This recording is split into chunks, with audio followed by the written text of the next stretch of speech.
Oh, okay, welcome everyone. Yes, welcome. Started our recording for today's Miracle Group meeting. Thank you everyone for being here. Yes, thank you. Oscar and We have JJ Sue for having us. online, and maybe someone else will join online. I'm just showing you. We have a full house. So So a excited. lot of beautiful souls here with us. All right. Yay. Okay. So Sue, did you feel like a really warm welcome?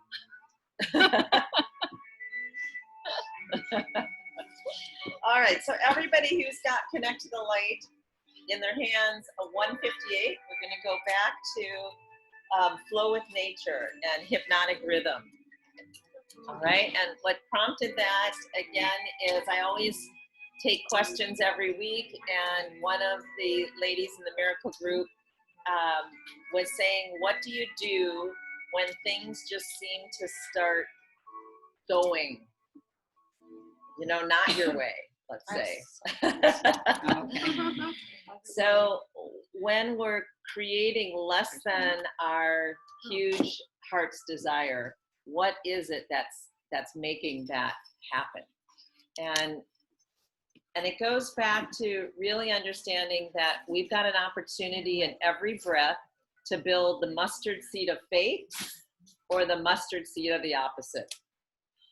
And so God calls it doubt, and it's mostly self-doubt. We know that. So what are we building with every single breath that we take? And if we understand the flow of nature, the beautiful thing of humankind or humanity is we can actually change our actions. So like a dog has these instincts and they're so pulled by those instincts, and other animals have such an instinctual pull. Humans, though, we can speak new words. We can believe new thoughts. We can actually trample a new path. And they've proven it with our neural pathways of the brain. So since we can change and trample a new field, and I love it, I was teaching a class, and one of the pictures that I have in the class is, I love it.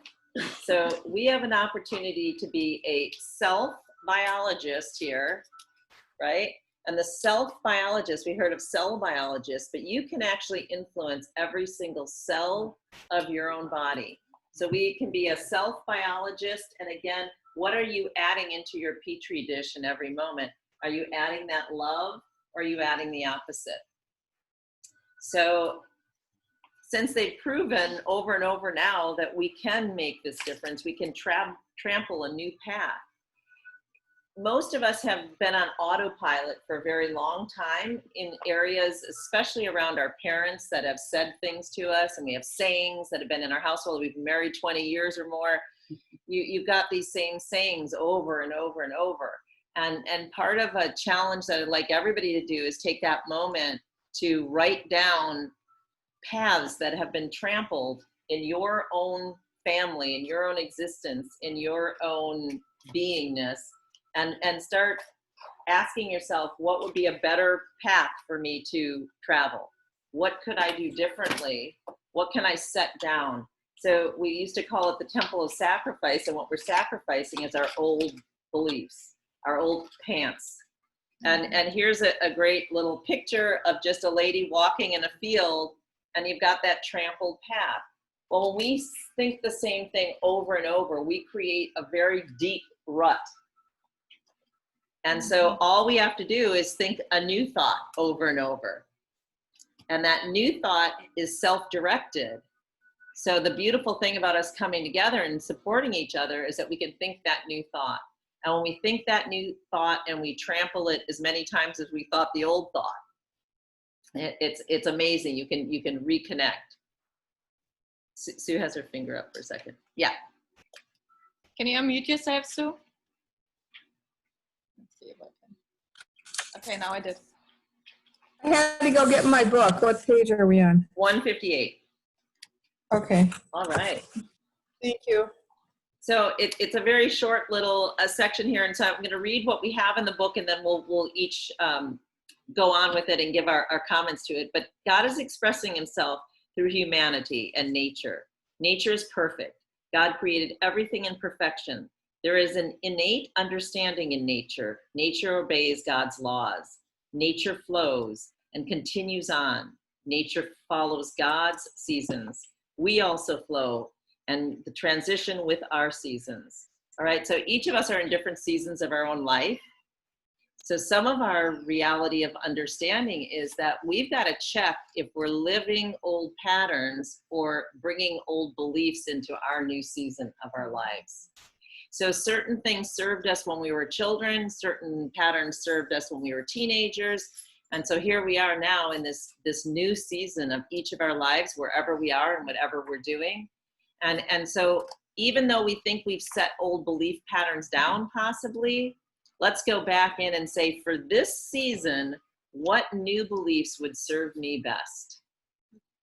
All right, and so really say, for whatever it is that I'm designing my life in all the different categories, remember we always want to have targets in many categories.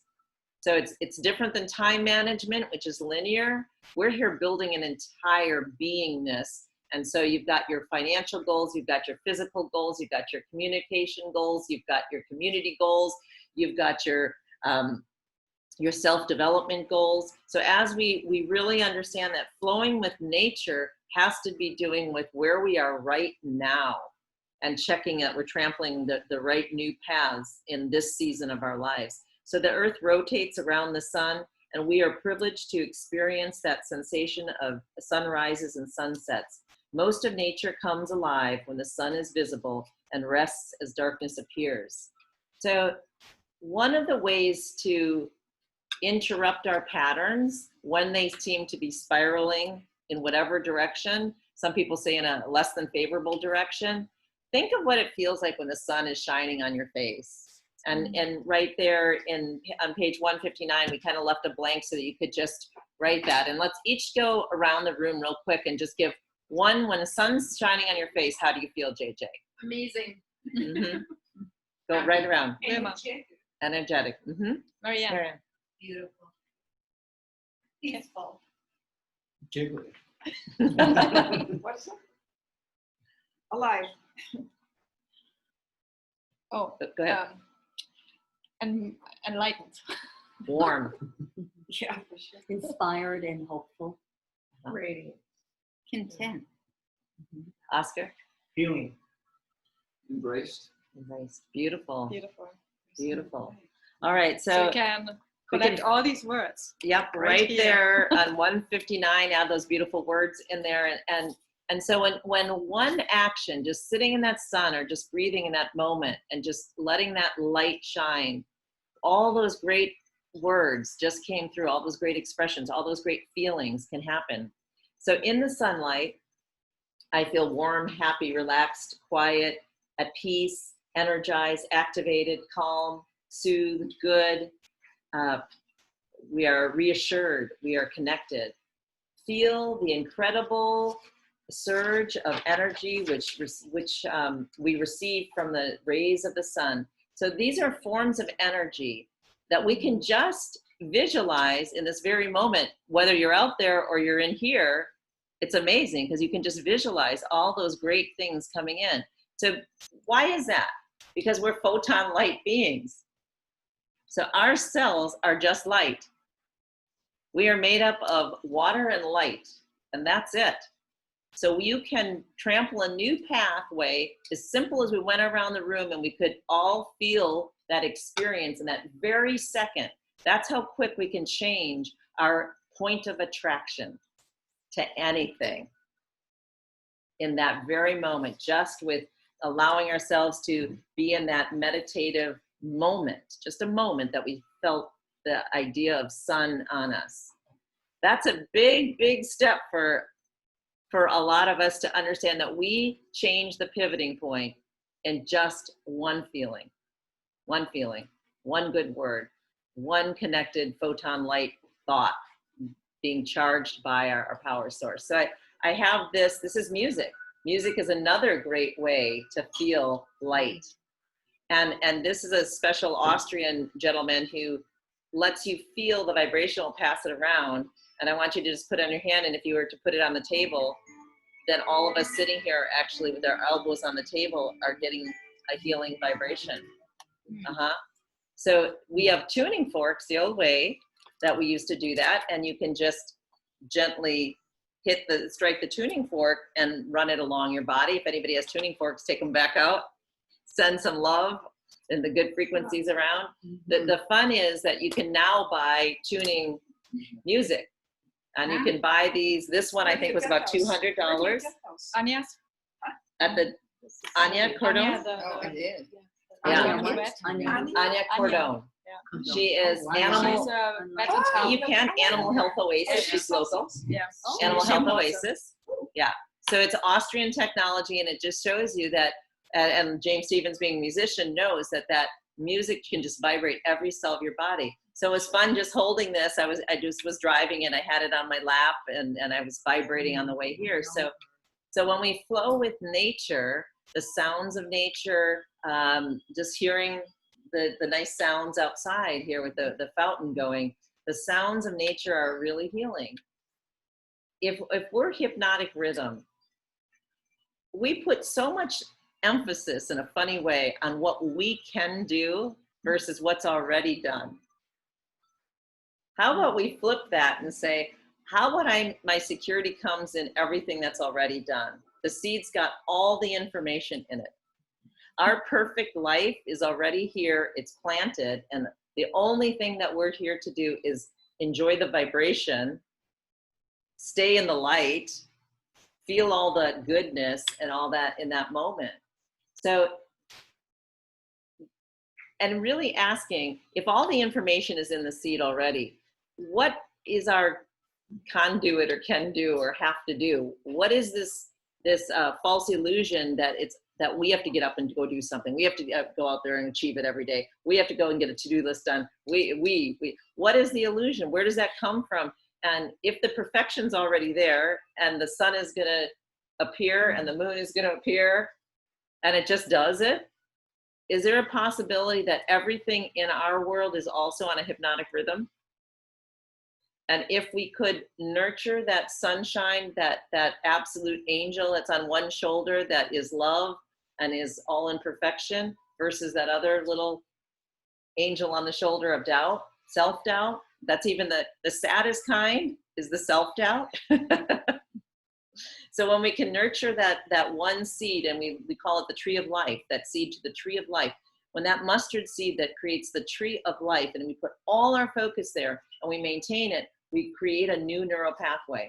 And that neural pathway is light, and all the good words that went around here that associated with light. And we stay in that beautiful, wonderful neural pathway. So sitting in the light made me realize another duality of light, the calming, relaxing, quiet aspect of it, in addition to the energizing. So isn't it amazing that it handles both? You sit in that sun, and if you desire to be calm, you fall asleep sometimes out on the beach. And also at times you go in there to recharge your batteries. Right. And I know Oscar's in the solar business, and this is so amazing. So are each of us. We're each in the solar business. Our bodies are this wonderful photon light. And that's why when you're in this room and there's other beings, you can actually feel the movement. You can feel them moving around you. If there was a dog in this and you had your eyes closed and there were a cat, you would notice that something was moving, something living was around you. So photon light is a really fun thing to study. If you are yet to study photon light, please study photon light. And what we found about photon light is it's not a time thing. So if we were all holding hands right now, creating a chain, we would think that if we gave a reaction, a sound or a light reaction, that it would go boom, boom, boom from one to another. The interesting thing is it's all just there. So we'd all feel it at the very same time. We're water and we're photon light beings. So we would experiencing it together instead of like a shock going click, click, click, click, click, click. It's a different circuitry that we have as a photon light being. We experience it immediately, all at the same time. All right, so we've got this wonderful enlightenment that we feel when we're lit up by the sun. We feel this enlightenment. My body was charging. as a solar panel, harnessing light energy. We too receive nourishment from sitting in the sun. Being with ourselves and our creator, welcoming a recharge of our batteries. All right, so it's wonderful for us to go outside and experience nature. When we're outside taking a walk, let the sun shine on your face and feel the wind. So let's understand that if we were to allow our lives a little bit more freedom and set down the illusion of control, remember that was our last lesson, the 3 illusions of control, security, and others. If we could set that down completely and set down any old beliefs in this season of our lives that other people might have left us as a gift, wrapped it up really pretty, and handed it down to the next person or the next generation or the next one willing to receive it.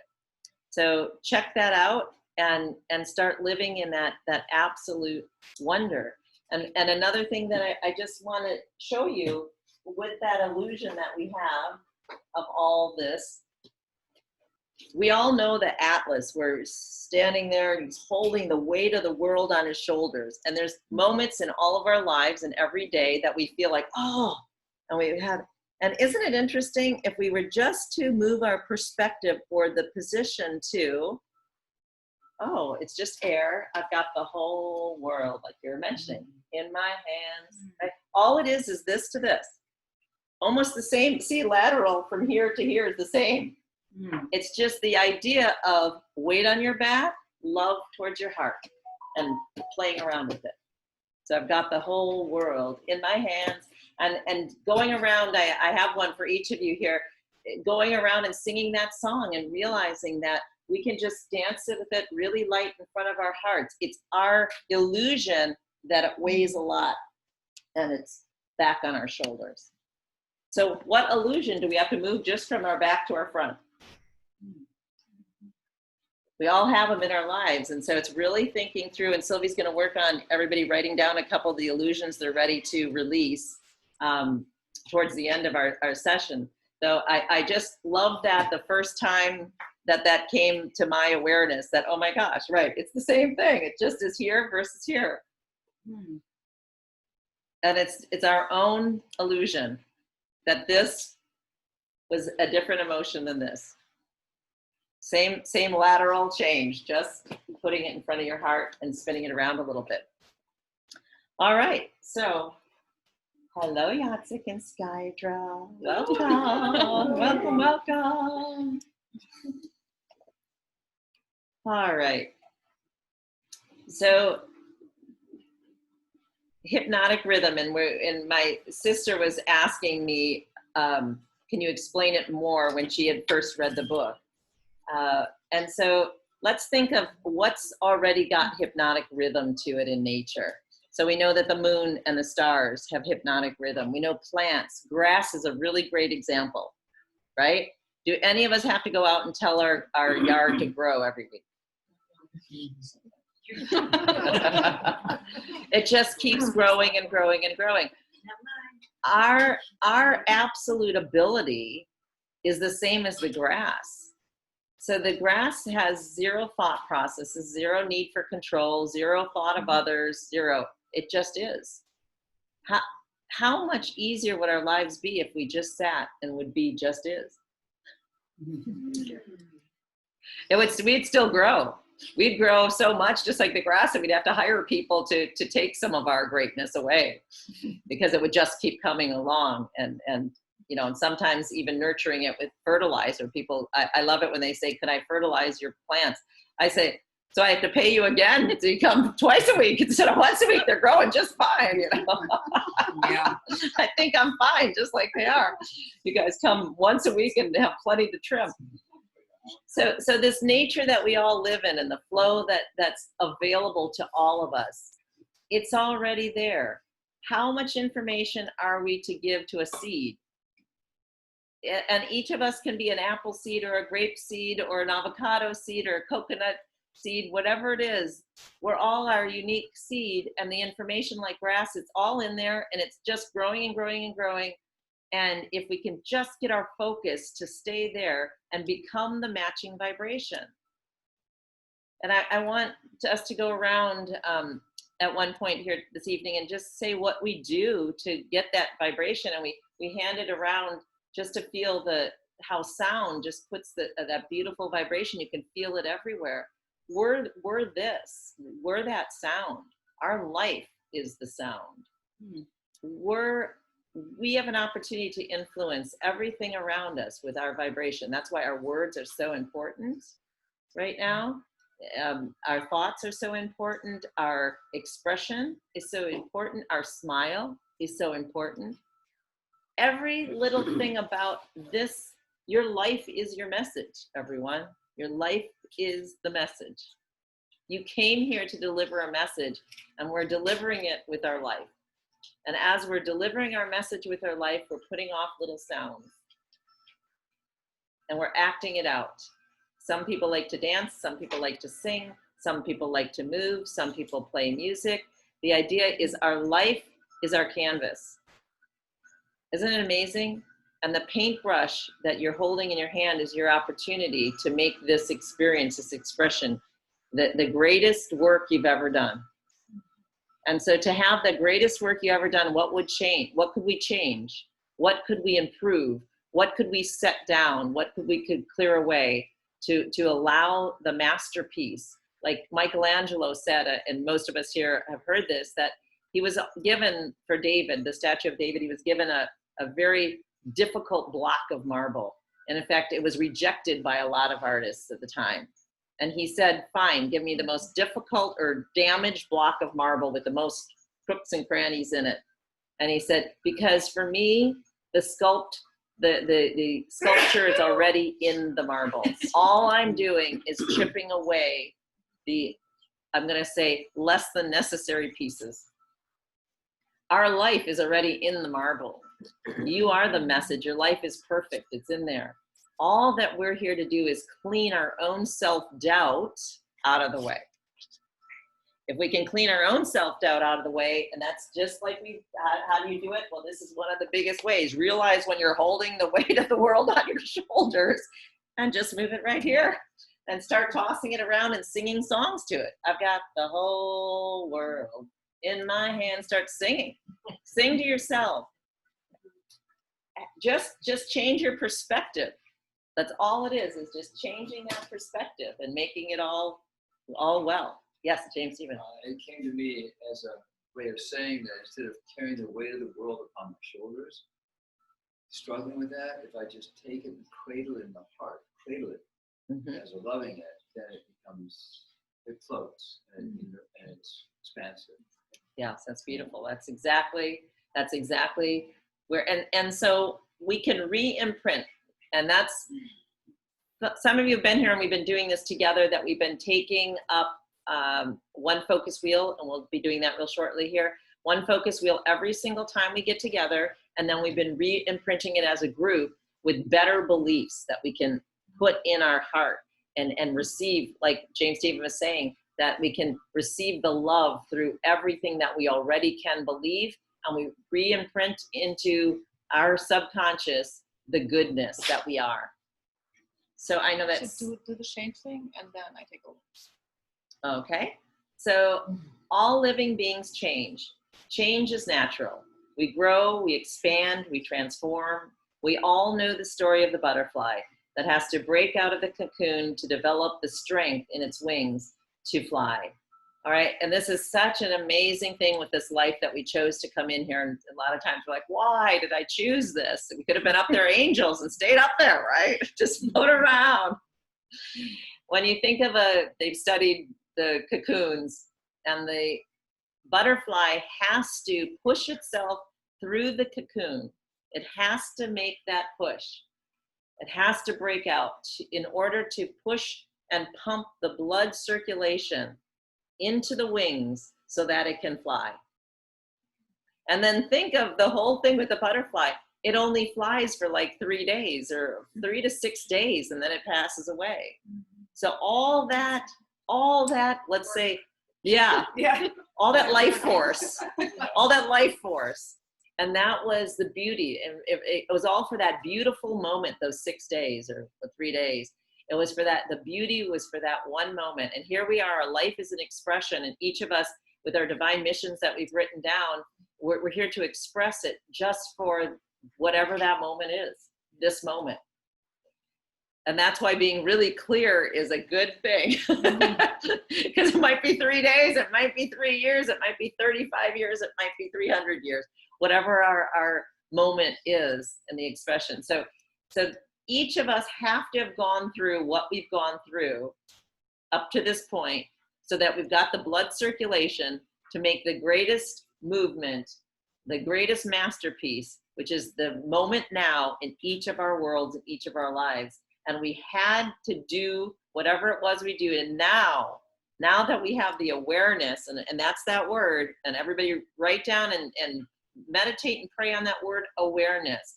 Jesus on the cross said, forgive them, they know not what they're doing.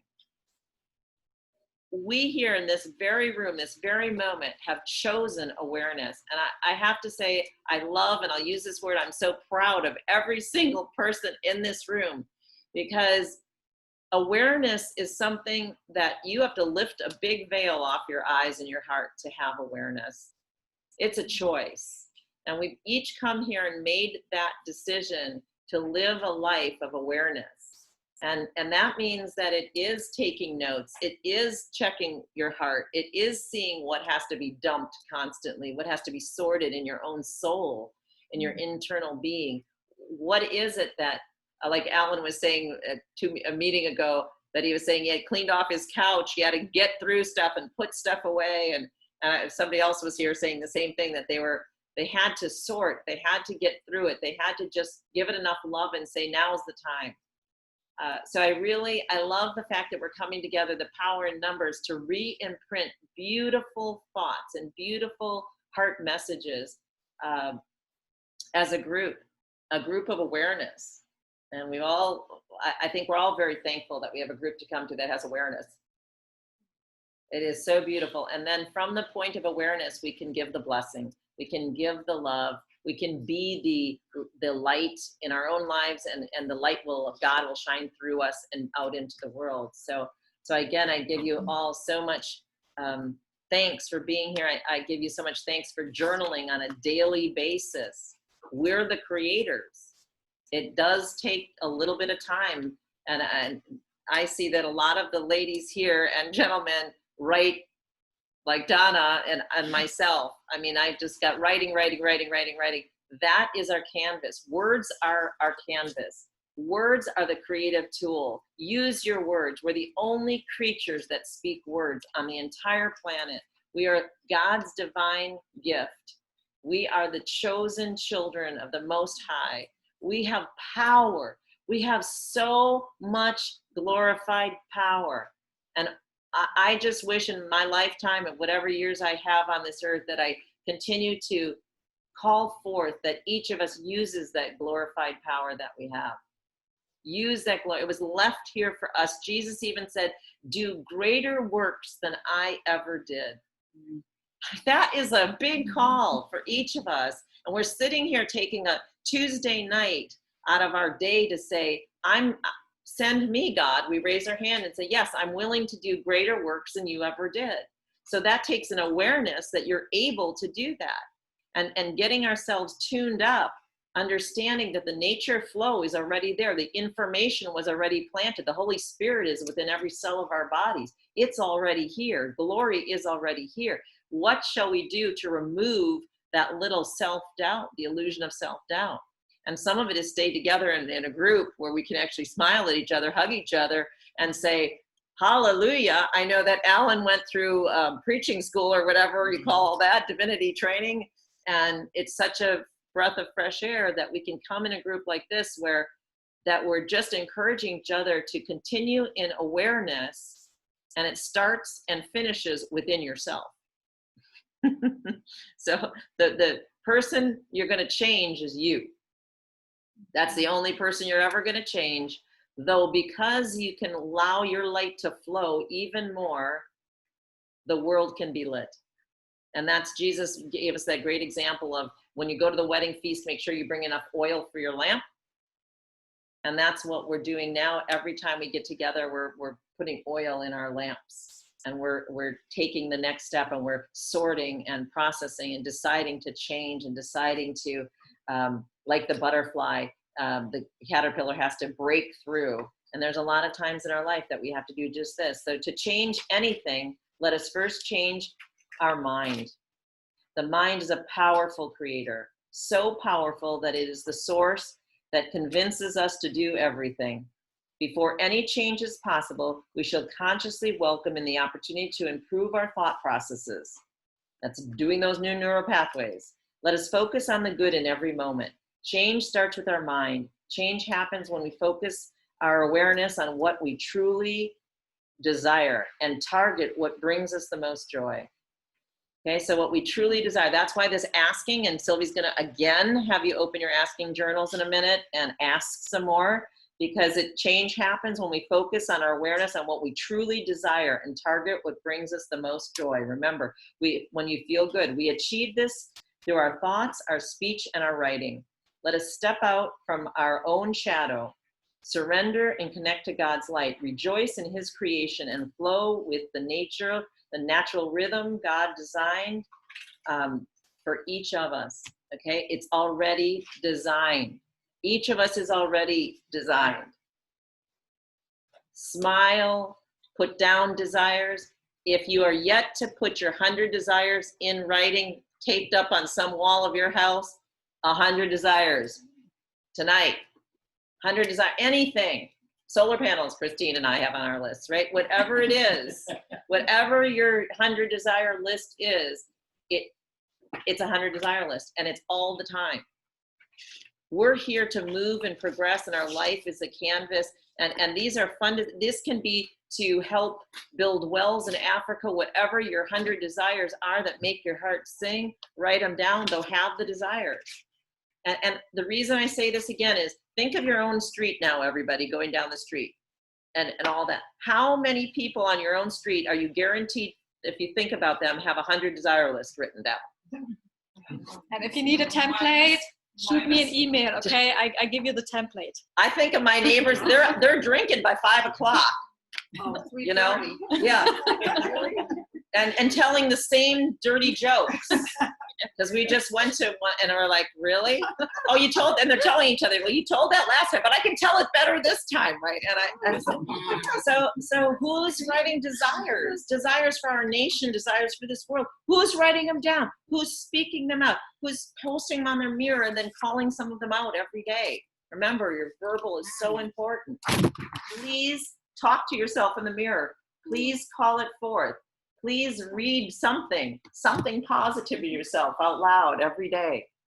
Sing in any dance, play music, whatever it is, but do verbalize it out loud. And words are the creation power that you're given. So please use as many words as possible. And it's my daughter's birthday, so yay! Sylvie, yeah, Sylvie's taking over from here, everyone. I love you all. You have lots of writing to do. Okay, so in the next hour, we're going to do 3 things. So the first thing, like always, we take our daily asking journal and we fill in our page. Your whole world in your hands. To do it. So open to today's page. Do you have enough is the question. Oh, that's This is Oscar's. Oh, Oscar.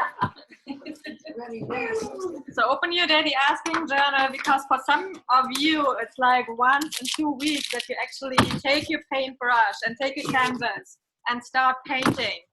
Everybody gets a globe. Don't carry it on your shoulders. Oh, yes, absolutely.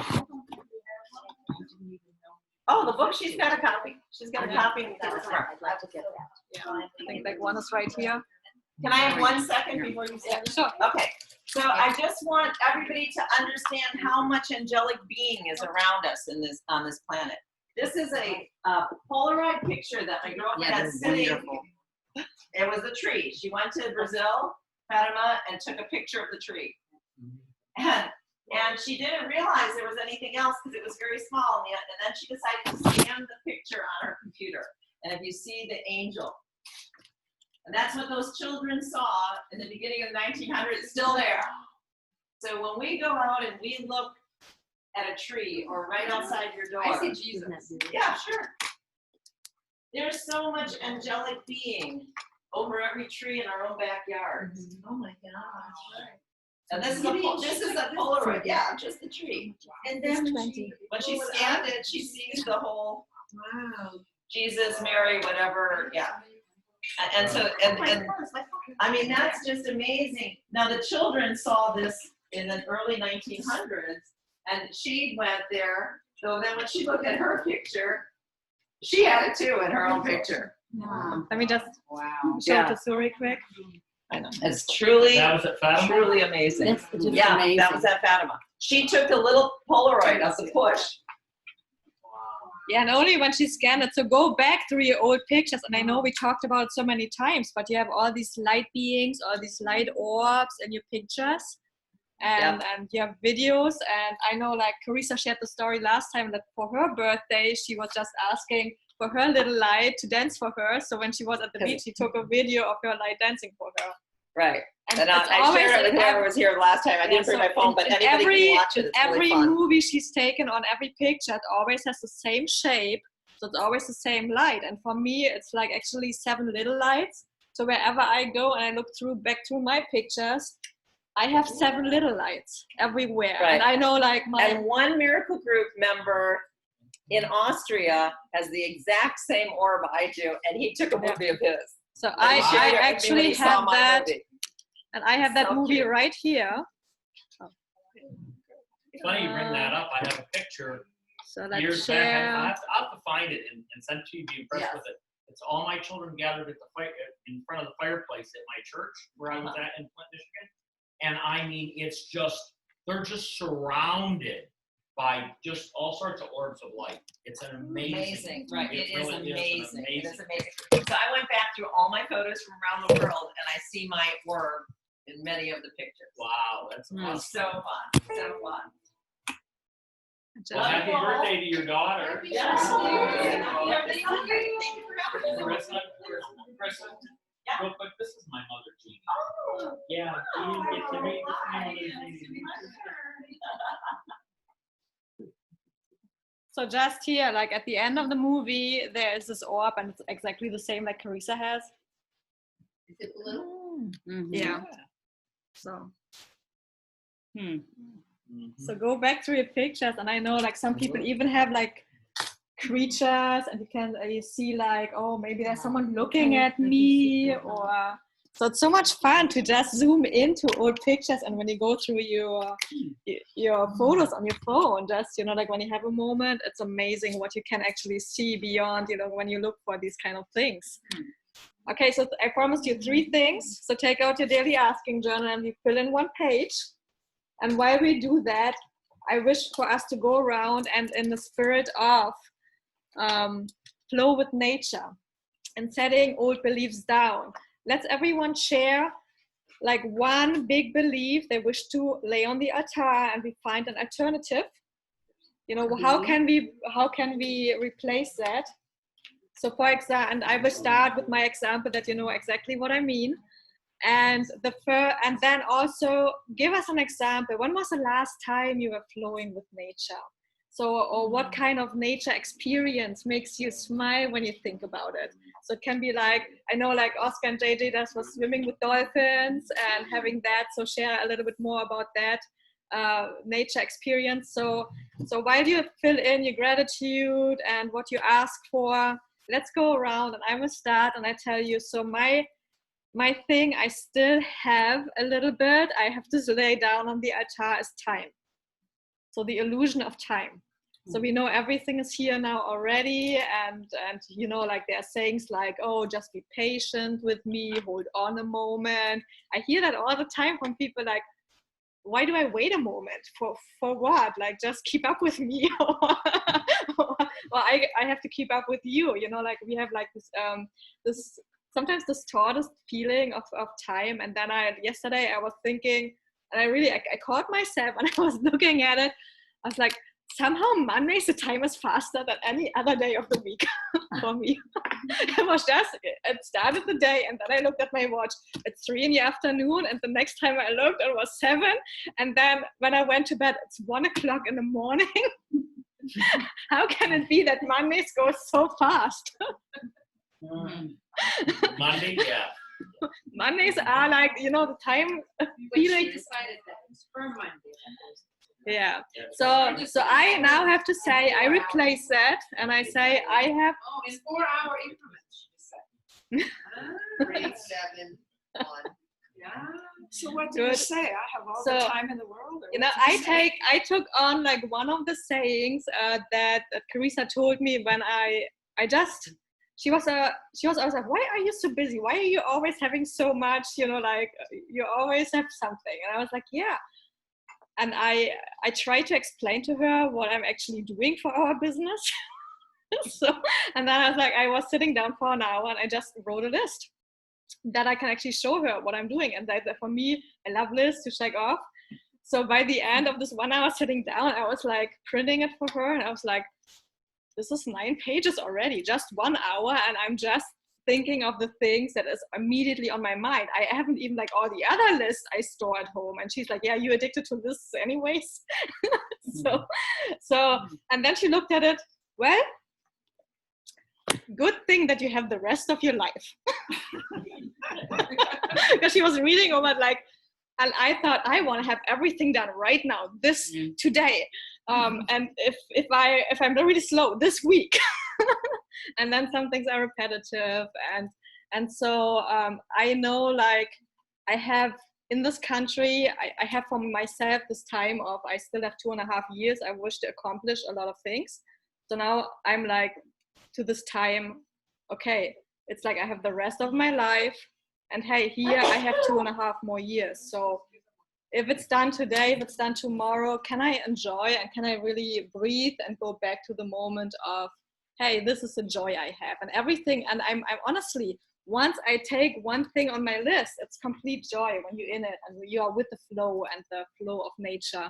So you all have that. Once a task, you always try to procrastinate on. And once you actually take it and sit on it, it seems to flow so easy. Like Adam was saying with his like cleaning up his house.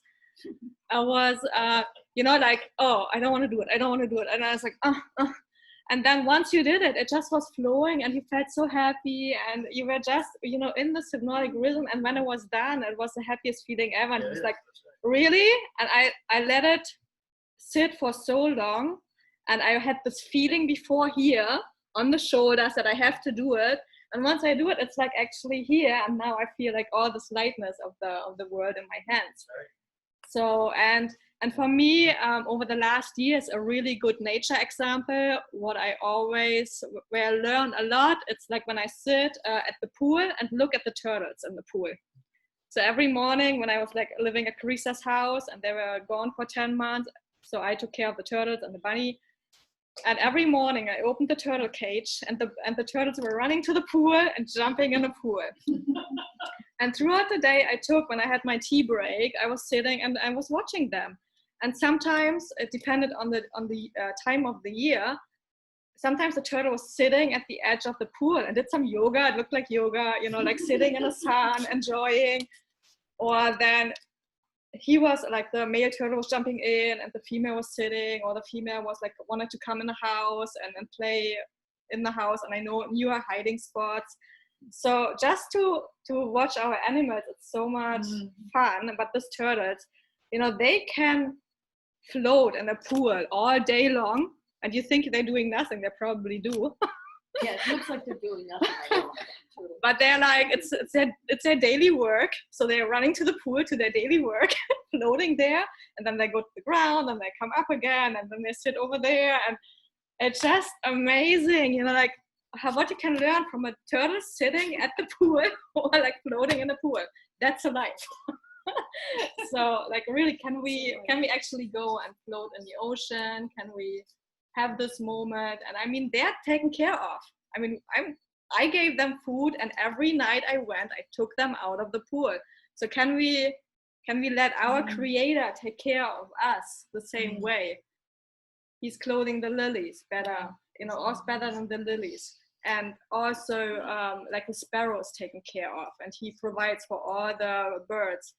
So can we trust that we are taken care of in the evening, you know, out of the pool, and that we are let go like in the morning, okay, let's go have fun. And I know whoever read Ask and You Shall Receive, we have this example in there, having breakfast with God. So when you sit at the table, you know, like give him your plan, and that is the thing that we fill in here, our 5 things. Okay, God is asking you, okay, my child, you know, I let you out now to play. What are you playing?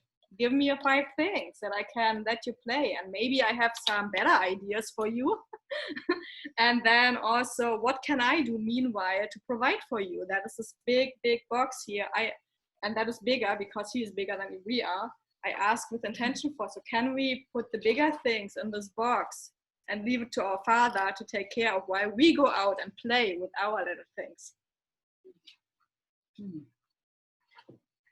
So, okay, setting down time, and I replace it with I have the rest of my life, and everything just flows, and I remember my turtles floating in the pool. So this is the thing I mean, like when we go around, let's share everyone. Valentina. It's interesting what you talked about, because I identify very much with the timing thing, because I'm now not working on a job for a while, and so it takes a while to transition from the sense of having to get up always and hurry up and get to work, or do this and do that, and prepare all the things that you need to do, and we're on this particular time frame all of the time. And then when that all ends, it takes a while to readjust, set new goals, have a new routine going, intentions, a new routine, and be comfortable with it. So I've been doing that actually for a while, but I didn't realize how much of I guess I must have been quite a workaholic when I didn't realize I was, because it's taking me a long time. Sometimes I'll wake up in the morning and I'll think, what do I have to do? And in sort of a little bit of a touch of anxiety, and then I think, I don't have to do anything. I don't want to, you know. Yeah. So that's a nice adjustment. And I recently wrote a book, and so when I was writing the book, I was on sort of a timeline, and that was comfortable for me, because that's what I was used to, is to being on some kind of a routine. So, and now that I've completed that, it was published back in June, I had to go through that same feeling of readjusting to finding a different, more relaxed routine. And I'm working on it still, but I'm really, really enjoying my life, and I have so many wonderful goals still. I'm going to be writing, and I have a lot more to contribute to life. So right now I'm creating like a framework. It comes to me when I'm writing, it comes to me in sort of like an oval. I see things kind of in an oval, like little ideas that sort of seem to fit, and then I'll get a new idea, and that idea seems to fit over here in this space, and then that idea, I don't even know, it's just the way my mind works. But that's how I begin to construct my new book, and that's what I'm doing right now, and I'm enjoying that. And I have to keep remembering to slow myself down and make sure that, you know, I'm fine. I have lots of things to do, and I spend lots of time with my family, and my life is full, and I'm enjoying this kind of thing, and I love reading and investigating, you know. But I am talking about nature. I live in a community where there's a very large lake, and I have a lanai, and the lake is like, from my bedroom window, it looks like I live on a boat. That's how close the water is, and so it's very, very peaceful, and I live practically always on my lanai. But directly across the lake is I don't know if any of you know the Greek church that's on Airport. Well, that's directly across I see the dome and the cross. Oh, beautiful. But right next to it is the American flag. And every morning I meditate there, and and it just is so peaceful because the water is flowing in front of me, and I see the cross and the flag, and I watch the flag, and I always know what the weather's going to be like by looking at the flag, which way it's going. It's like sailors, and it's just a very, very peaceful. I love being that close to the water because then you see all of the shorebirds walk past, and they have parades, and I notice how the ducks swim from across the other side of the lake because they want to be where the shorebirds are. So when the shorebirds come along, all of a sudden you see the ducks in a whole group swim over, and then they kind of follow each other, and so that's been kind of fun.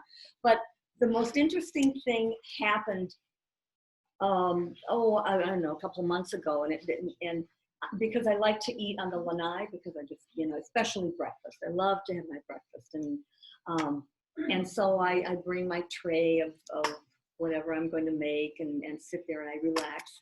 And 3 bunnies started coming and joining me for breakfast. It was just, and it was like, as soon as I would come out with my tray, they would come from the other side of the house. And they would come over and they nibble on all the little plants in front of the lanai, and just sort of like they're keeping me company having breakfast. And I just thought that was fun to sit down and talk to them, and so community in nature. So yeah, I love and nature is so important. And I see turtles all the time, of course, and they have certain patterns. So it's lovely to just wake up and go out there and see what they're all doing. Marianne just had a really cool nature experience outside when we came. I was sort of driving in, and this huge deer leaped across like 10 feet in front of my car. Like, and Carissa said, "Reindeer!" Christmas is coming. Yeah. Yeah. It was wild. Right here. We have reindeer. Right here. They walk around. Really? Yeah, one was just crossing and her car came, and the second one was jumping right in front of her car. I see a lot of deer in North Carolina, but I don't see deer, and I'm more acres. I was writing that down. Bear. That woke you up. Yeah, I hear bears. So my gains created reindeers. Christmas would be great. Yeah, and I love Valentina's point. What she brought up is like, with the hypnotic rhythm, the more routine we have, and with the more we are in our routine, the more we are in our rhythm. However, sometimes we have to look at our routine and really say, is it still benefiting me, or do I have to change and tweak a little bit, and then to go back on autopilot? And it's really good to be on autopilot for a while. However, like in the spirit of changing, let's look at it once in a while. So, and this is why we always do, like in the beginning of the year, the New Year's resolutions and our 100 desires and all of these exercises, what we have in the first book, Ask and You Shall Receive. We start our year with that, just in order to like really rethink and be aware of where are we stuck, what do we have to put down again. And that's, we do it every 2 weeks. We come together, and it's like another, if you go away with one nugget, hey, it was fully worth to come here. And I know everyone by now got like their one nugget or 2 or 3 already. I think it's really important to be consciously aware of our inner world instead of just our outer world, and we forget about our inner world. Right. And that's a lot of people, I've noticed this, even people I talk to a lot of times, they live in the past. And they're so in the past that they don't even notice what's going on around them in the moment of today. They're so living, and they're telling their old stories over and over and over and over again, and they don't even notice what's going on right in front of them today. Who's smiling at them? Who's presenting things to them? Things that are happening, they don't even notice. Their heads and minds are so in the old stories, and they need so much validation from everybody that they tell their old stories over and over and over again that they become sick. with those old stories instead of being in the moment. And then the other thing is like Finding those beautiful things of the day. being in the past, and then some people are too much in the future. What might happen? Or what might happen. Let me stress out. Yeah. Well, I just heard, And not notice anything else. I just heard something that said, when we're sad, it's because we're in our past. When we're anxious, it's because we're in our future. Oh, good point. So we're only at peace when we're in the now. Yeah, that's a And great that one. really did make And sense. this is didn't where it? God is Yeah. here with us Right, now, in now. our moment. Now. It's nice. We waste too much energy. Oh, completely. Running in Yeah. circles. Donna, darling, what do you wish to lay down from today on? How do you replace it? And when was give us a nature experience you cherished? No, I just love being on a boat in the intercoastal. Can you speak up a little bit, please? I said I love being on a boat in the intercoastal, especially up by Pine Island, going up towards Boca Grande. Oh, yeah. Oh, it's fabulous. But I'm in the process of selling my home, and I got it ready in 3 weeks' time, kind of in record time, with a little bit of help. And now, of course, I'm in the future about selling it. Where am I going? So it's like not getting the anxiety that I need to let go of. Okay, so you set that on the altar, and we replace it with complete calm and the knowledge that your house is sold. You find a new place. So if anyone knows of a rental a temporary rental for Donna, she's looking. For a year, anyway. And then what's that? Which is temporary for you. Well, no, like she will write down. Not a few weeks, but Yeah. Okay, whenever you're ready, you make your detailed list, what your new place is going to look like, and then you have it. my new place is going. Yeah. Okay. And if you have to have pointers on how to let a house go, ask Oscar. He went through that. Oh my goodness. Yes, I was going to say Oscar and JJ. And was gonna JJ, talk about it. I made look it at happen them. They manifest fast. He in held this on place. to his house for a long time. I made it happen in 2 weeks. Yeah. so Yeah, better speak to JJ about it. Let it go. And then whenever you're ready, take your time, Donna, and really go. You have your daily asking journal. You know you have the back pages. Write down what your new home looks like. Your temporary, or buy a new house like a permanent one right away. You know, whatever you want to play in this moment. If temporary, like I thought you're looking for like 3 weeks before you sign the contract for the new place, and now you're telling me a year. Whatever makes you happy. I mean, for me, it's like, do I want to move again and again and again? You have your place, your stuff in storage. You want to pay storage for a year. Yeah. So really write down when do you find your new place? What does it look like? What is the budget? I mean, that's why we have these last pages here. Really, like, what do you really ask for? I mean, we are of His word. So, like, what is your heart's desire? Like, really look at it from a point. It's your heart desire, like, really to have a rental for a year and then move again and have everything like, a year? Or is it like really as soon as possible?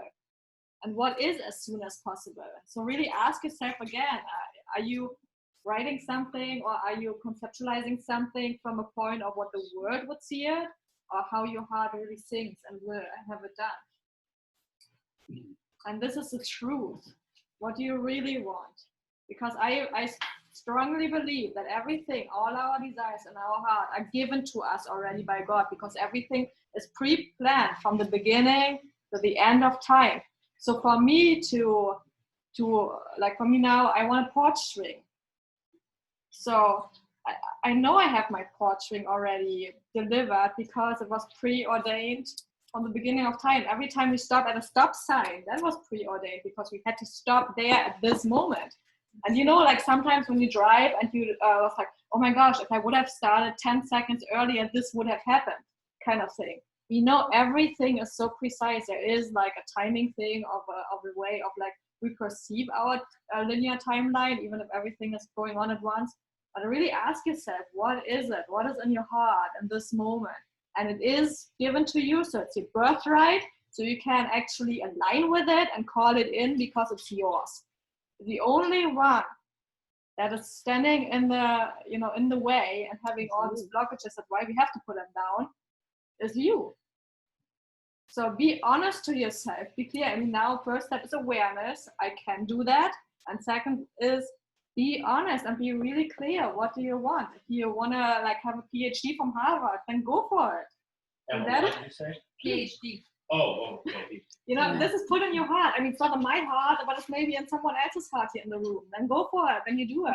Yeah. The gauge that I use is not just what do I want, but what is going to uplift my spirit. Mm-hmm. Think about it. Not just say, well, I think I should have this and I need that and I that. Sit within and see, does it uplift your spirit? Is it going to bring you joy? Yeah.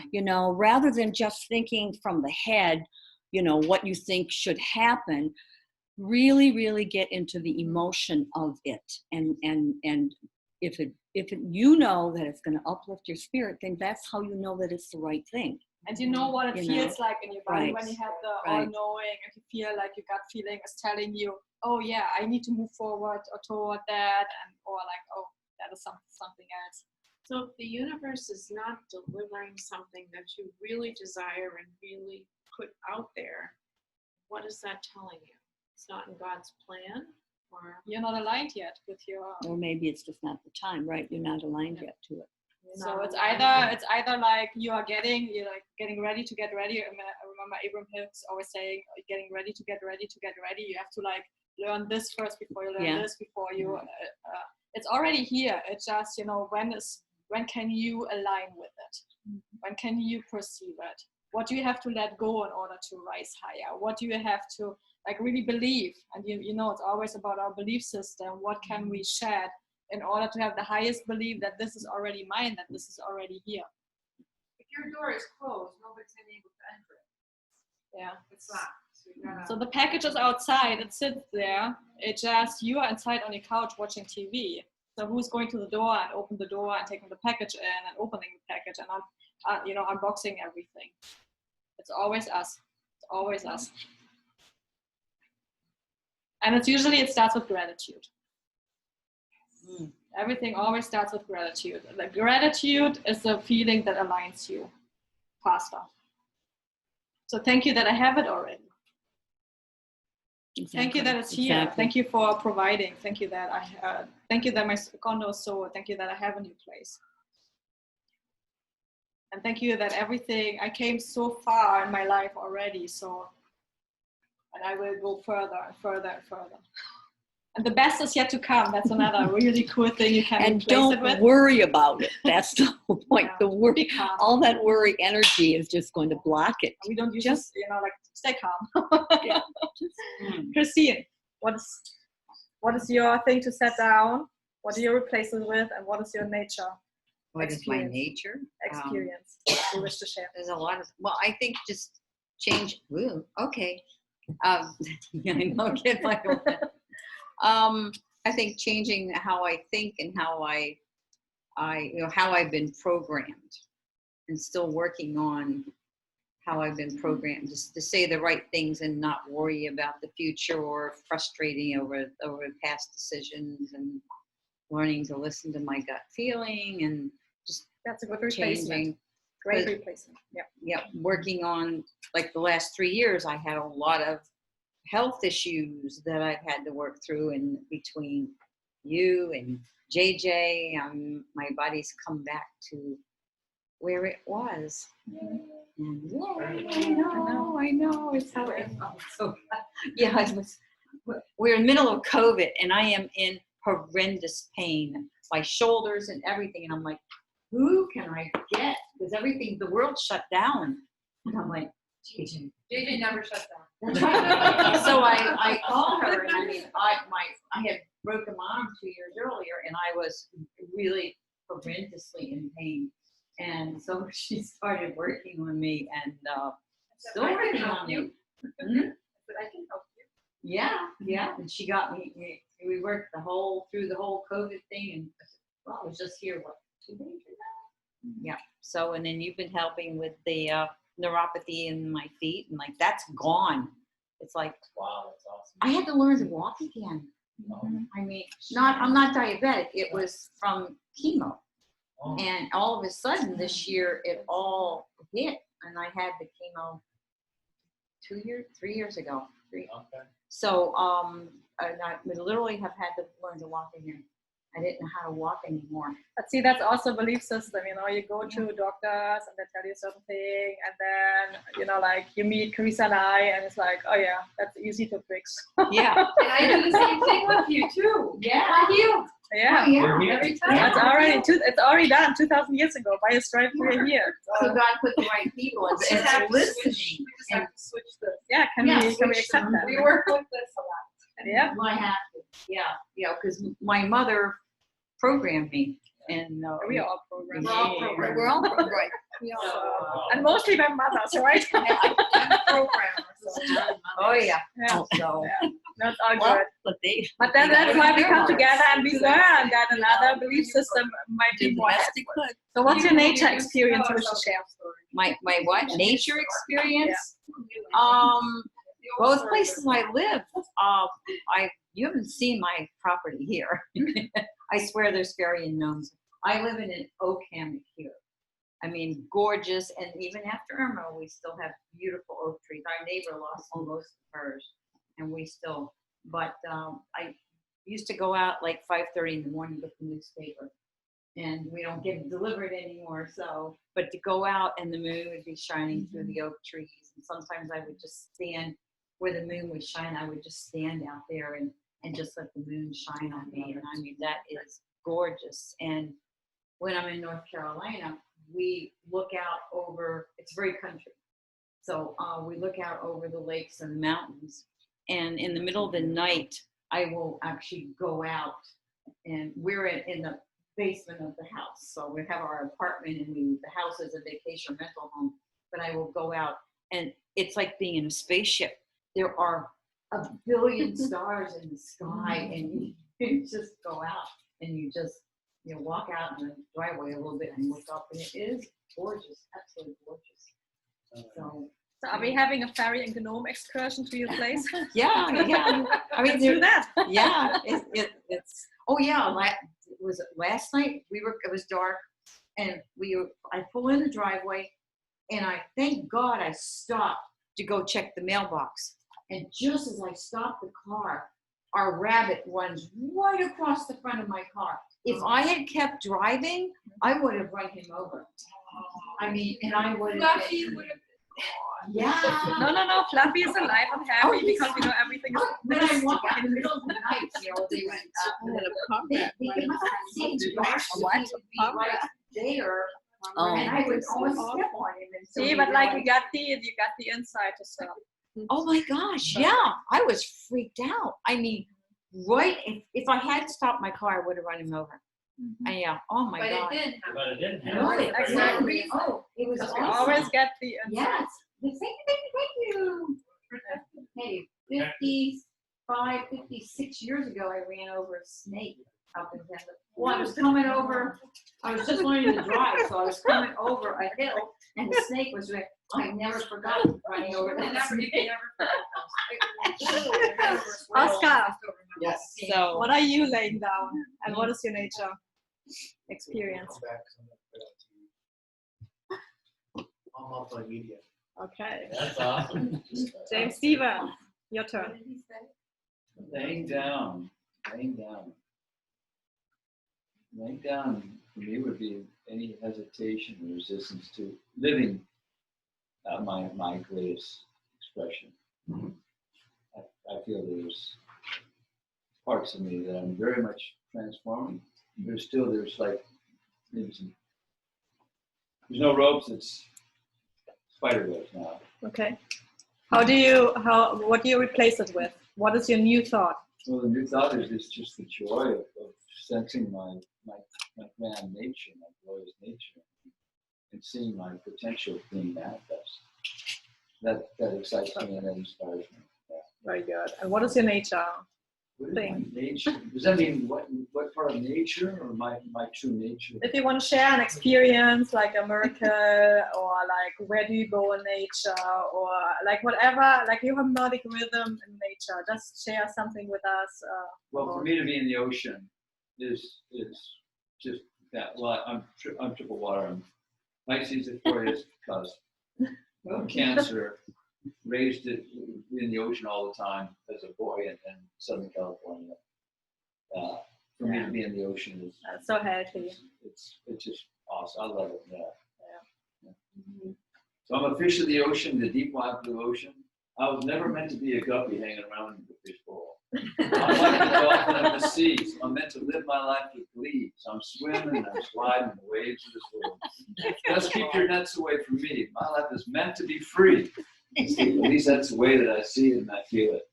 I take the life to be free and the life that is glee. At least while I'm living, that's the way I believe it.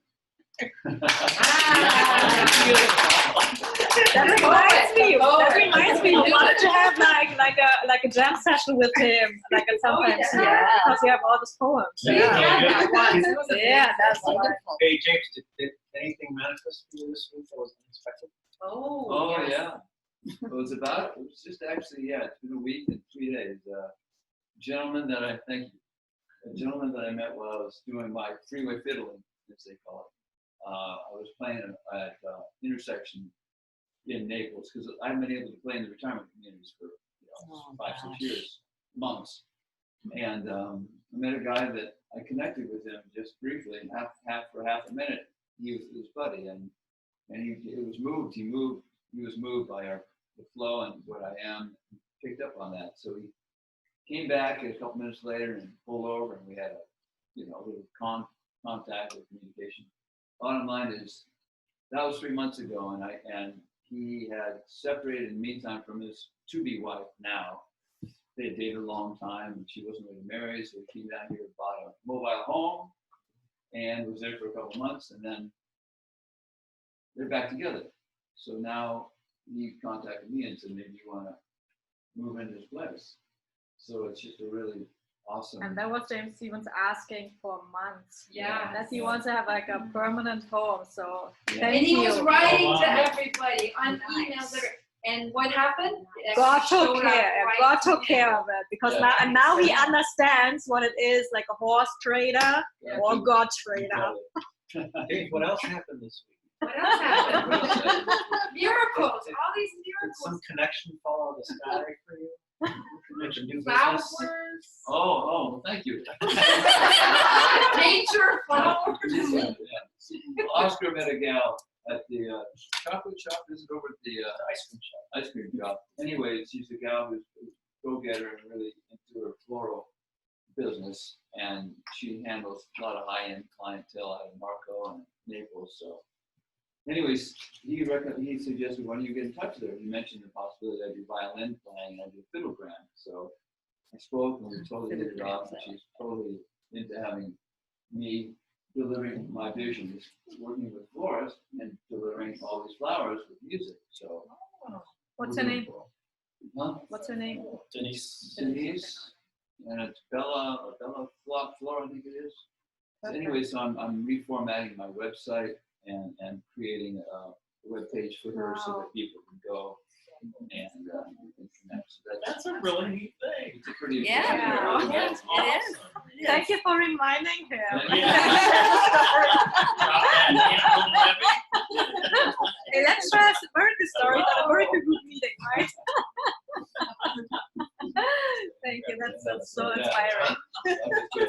Yeah. I mean, it's so great to see you coming into your fullness of Thank you. completion. Yeah, it's beautiful. So And great. I get more than get by.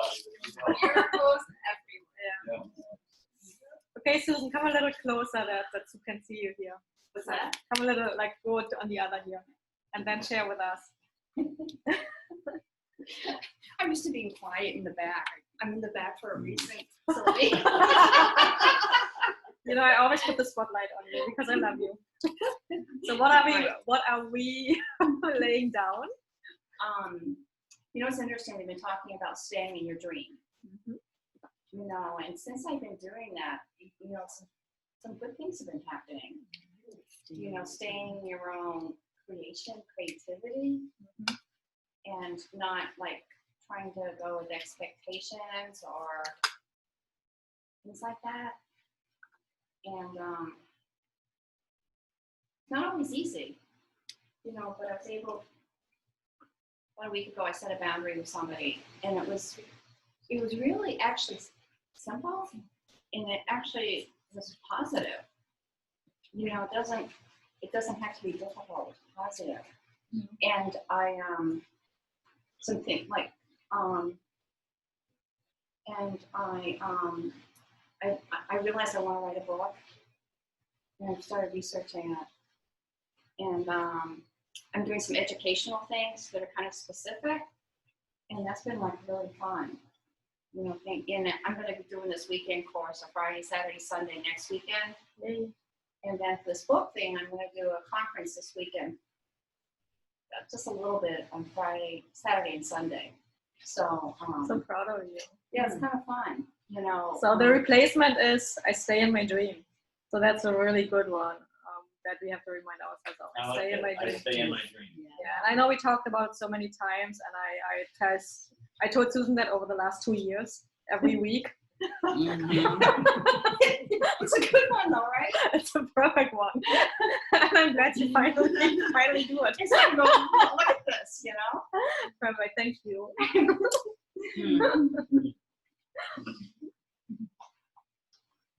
Okay, Alan's mom. Sorry, I forgot your name. What is it again? Pardon? What is your name again? Jeannie. Yeah. I'm sorry, yeah. Jeannie. Yeah. For those that haven't met her, it's my mother, Jeannie. Great having you here. Would you like to share with us? Other than, I think that when the lady spoke about this would have happened if she would have stopped for the mail, I think it's important to always recognize that it's always divine intervention. When something happens like that, it's Divine intervention, yeah. And it's very important to keep an attitude of gratitude at all times in our lives, regardless of what it is. I think that's very, very important to do that.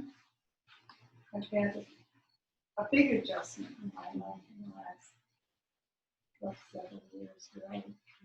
And so it's been important to keep a very positive attitude through it all, and trust God, and always know that He is always in control. And it's been a challenge for me for several years, but I try to keep a very positive attitude and upbeat as well. And it all helps. And like with looking at nature, you know, I live on a canal, so I see there's some ladies talking about that. There's so much beauty around us. Even if we're just in our home, Amen, yeah. I see the beauty. Even when I walk out to my kitchen and look out towards the canal, there's a fish jumping, or there's a wading bird, or there's a little squirrel stamping along, or I'll see a bald eagle soaring on the airwaves. And I always take time to thank God and thank you for that blessing. It's so important to always thank God for every single blessing we provide. Absolutely. We need to be very upbeat and positive in our thinking. And I've taken a lot of time during this period of time to sort through, and I've got a lot of accumulation. And I said, I think I'm a paper hoarder. Mainly because I didn't have time to take care of a lot of things. That's our thing, like when do we really focus on it?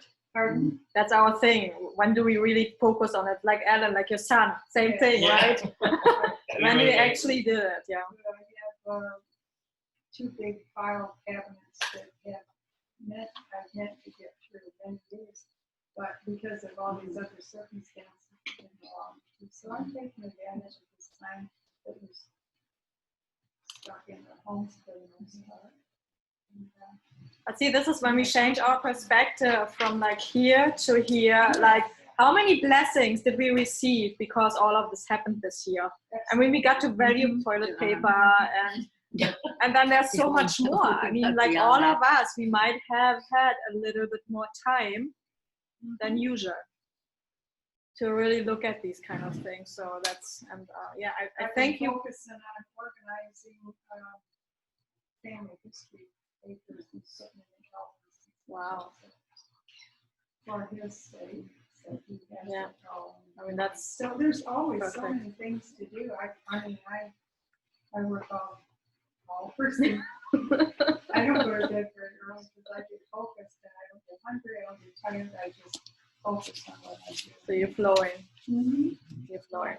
I thank you for your wisdom, Yes. sharing it with us. She said it all. Yeah, completely. Tay. Unlike you, I decided that I have the same amount of hours every single day. I just don't prioritize to clean up my messes, my paperwork, because I hate it. So this week, just like you guys, I actually took my bags of paperwork, left the house, I went somewhere else, and did a lot. Literally throwing a lot of it out. You have to prioritize. You have to say, today is the day I'm doing, and there's no excuses. No excuses. But so it actually makes you feel really, really good once you clean up and clean away to doing other things. You don't have to worry about that anymore. So hallelujah to all the ones that are organizing and cleaning up. The nature thing I've noticed for myself, what brings me joy and happiness is that I walk out here, or I sit in the lanai, or I just go to the beach and take a walk. Even in the moment, I'm busy, going, and then I'm like, you know what? I'm like, Oscar, I'm going to the beach. I'm just gonna go for a walk. And I just sometimes just need to go and connect with nature and get grounded, and being barefoot, just putting my feet in the water and just feeling the sounds and the sunshine, like we were talking about sunshine on our faces. Feeling alive, and that's all. It's healing. It's just nature is the healer. Yeah. There's something about magnificent. What's your replacement? Like, did you lay down your papers and your replacement is organization, or what is your new saying for yourself? I didn't replace it with anything. Just do it? Just do it. That's what it is. Just do it. I liked Alan's the other time when he said, "This is it." This is it. I kind of said the same thing. This is it. I like that. I keep moving the bags from this room to this room to this room to this room to that closet to that, and just keep staring at me. I'm like, okay, that's it. That's and then thank God for miracle groups. It makes me clean up more often.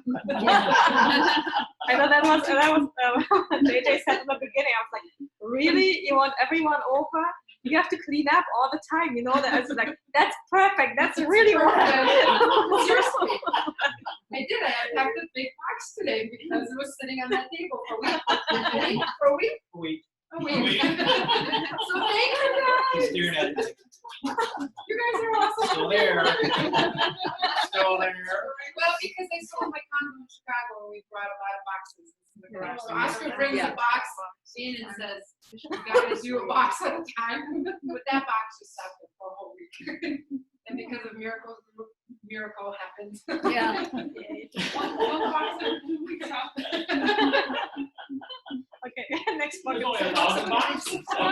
We'll be at this for a while. All right. Okay. Next. I want to touch real quick on her nature, because it's not just getting out here sometimes, it's actually getting away and enjoying nature in other places.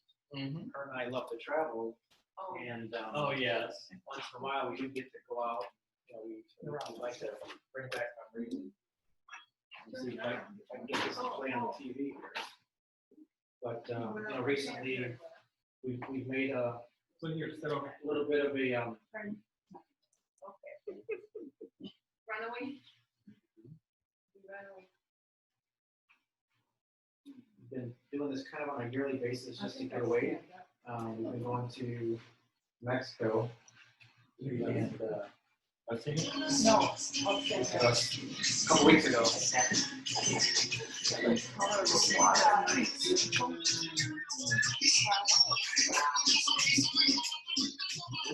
Yeah, of course, I requested that music for the I love it. Yeah.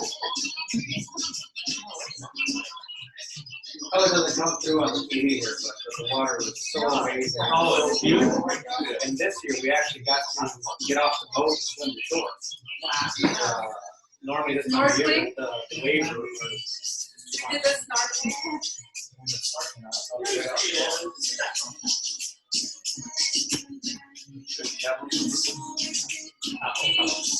That's simultaneous level snorkel, the arc, where the natural cave that kind of dug out of the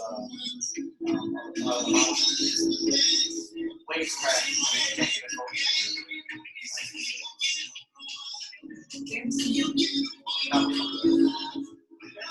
Down the water, we were diving there. Places where you can see where the water is like crystal blue. It's dark. You wonder why it's dark in that part of the water. But when you get in the snorkel and you go and you see there's millions of little silver fish just everywhere. And you sit there floating on top of the water and they all surround you. Sometimes you're in the water and you're sometimes you're in the water and you'll see like I found Nemo. You feel like brush up against your legs, like, oh my gosh! And then the seals are hanging out on this little reef right there, and the seals. I mean, there's guys literally 5 feet away from the seals, and they're just sitting there enjoying and smelling. Okay, next one. Okay, that's it. Wait, didn't you have a good one? Show the one with the dolphin. Yeah, I don't have it. What do you mean you don't have it anymore? Don't show your naked pictures though. You want to do this? Okay, that's it.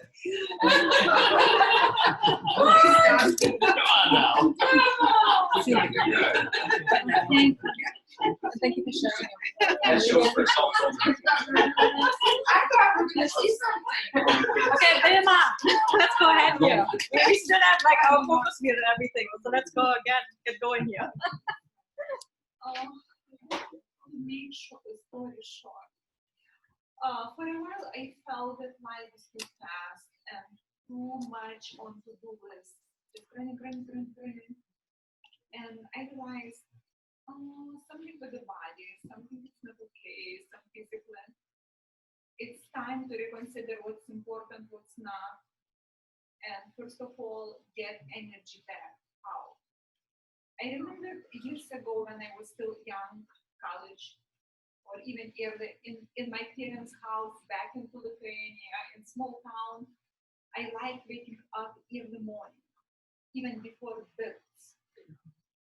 So this technique always gave me energy boost in the morning, which I started doing now.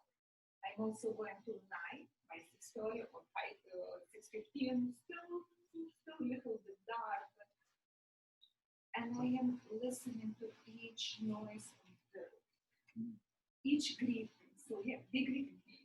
Sun is rising, and with it, energy comes back.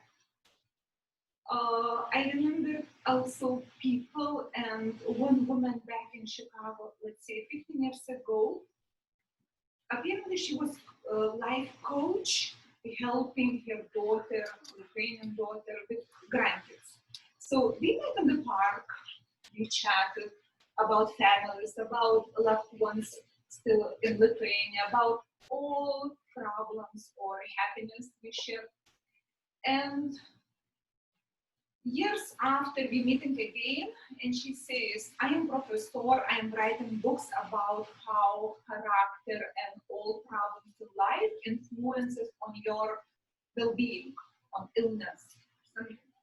And she says, what you can say, what your secret or your condition is. Can it be your witness in the life. My mom lost both legs and she's in Lithuania. My sister takes care and many ups and downs. And I'm fine, she was wondering. So at this point of life, when I felt something is going on, apparently I lost my neutral mode. So now I'm sitting in the night. Now I'm exercising in the morning. Now I'm boosting my energy and going back to books that I still have in the house about mind consciousness, about how to work with it, how to help yourself. If something develops inside of me, I would like to go down and become like grass, go with the flow. Let it go is a big one. Yes, letting go. So people who earlier I thought I need them for some reason. I was everywhere, pleasing everyone, and now I don't know all these people. So today I hear the phrase that I really like about that some people wrap us as a gift and give to somebody else. So I let somebody else go and I met new people. So replace. Sometimes it's easier to create something new than to change something that is already there. Very happy to be with all this group. So enjoy the time. Marianne. So I am putting down the need to figure it out. That's a good one. My phone says potential spam. Right in the moment. Wow, you're really getting good. So this is going to be a story that encompasses answering all the questions. So about a month ago, I was taking a walk with Marianne, that comes to with a friend of mine, and I was saying to her, I really wish that this person that I had dated for 5 years ago, that I hadn't spoken to in 3 years, I said, I really, it's in my heart, like it's an unresolved thing and painful. And so I said, I really would love for him to get right, he's bipolar, to get right on his meds and to clear things up with us. And I just said that to her because she knows me so well. And it was just a kind of a passing comment for whatever we were talking about. 2 weeks later, I get an email. I really want to clear things up. Wow. And so we talked, and he said, I've been thinking about this for 2 weeks. Wow. And I said, well, 2 weeks ago, I put it out there, right? So because of bipolar and everything, and I felt like I was talking to a different person. And so it was really interesting is me processing. I don't really feel like there was an amends for what happened because I felt like I'm talking to a different person. So the person in front of me who's apologizing for this behavior is not him. So I'm like having a weird sensation of, who are you? I don't know you. I want this person to, make things right. But so he started texting me. And he actually, I didn't know he was in town. And I said, hey, by the way, I have your great-grandmother's, because he lived with me, cast iron frying pan. And he says, we're texting, and he says, I'm in a neighborhood. I can stop by now. No, I think he's in another state. I have no idea that he's 5 minutes away, right? So I get paralyzed, and he texts, don't overthink it. And he's thinking, don't overthink it. Oh my God. So he comes over, and like I said, it's a different person. And so the me of a month ago, because I can't even say the me now, the me of a month ago wants to say, okay, thank you very much. Glad you apologized, and see ya. Or you can contact me. I don't know, maybe we could be friends, maybe once a month. I want to make up this story in my head of how it's supposed to play out. But the truth is, I have no idea. It's so uncomfortable and bizarre to me. And, but I normally would have to make a decision and make it so I'm comfortable. And I'm just plain old uncomfortable. It's a very strange situation. And my friend of mine said, he could be really fragile, which, you know, so I'm thinking about myself, and I want someone to apologize. I'm not really thinking he could be fragile. So that like stops me in my tracks. And I'm thinking, wow, I really have to be delicate. You know, the New York Italian can't slam somebody down right now. And, you know, I've got to really be mindful of this person. But it's just that whole thing of just kind of letting it flow and see. So he's been texting me, and he's like, hey, is it okay that I'm texting you? And I'm thinking, I don't even know how I feel. You know, I said, so I put, and no, it's been enjoyable because I didn't know what to say. And so anyway, so I'm in this process of going through this, and it's extremely uncomfortable. But I know it's a big growing spurt.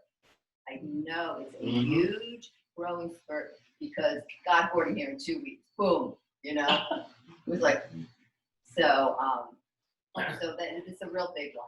And I always know when I'm having a big growing spurt. So I'm always grateful for it because I feel like I just, you know, raise up my vibration.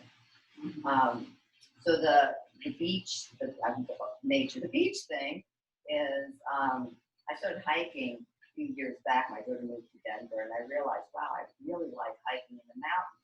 And I hardly ever go to the beach, even though I live here. You know, once every 2 months, and it was sunset, you know. So I thought I could hike on the beach. Like, why am I only can hike up? Why can't I hike across? Right? I mean, the beach is hard, you know. So I started doing that, and my parents with COVID ended up staying down here, and I ended up spending like 3 hours every morning with my mom, which I was like crying. I've never done that much time. And we would walk on the beach, and I'd give her my earbud, and I'd put a meditation in for her. And it was so lovely. I can't even tell you how lovely it was. And she talks about it. Can't wait. I just can't wait. My sister's like, Mommy, can't wait to come down and do that with you again. So, you know, I'd sneak her in, and then we'd feel like, you know, we're doing something bad by, you know, sneaking onto the beach when we're not allowed and everything. And so that was fun. So, and then someone at work said, hey, I have a paddleboard. Next thing you know, I get a paddleboard. And it's like, you know, Jesus walking on the water. I think he was on a paddleboard. I'm telling you, it's like walking on the water. And so now I'm at the beach every day. I'm going to take a 2-hour walk.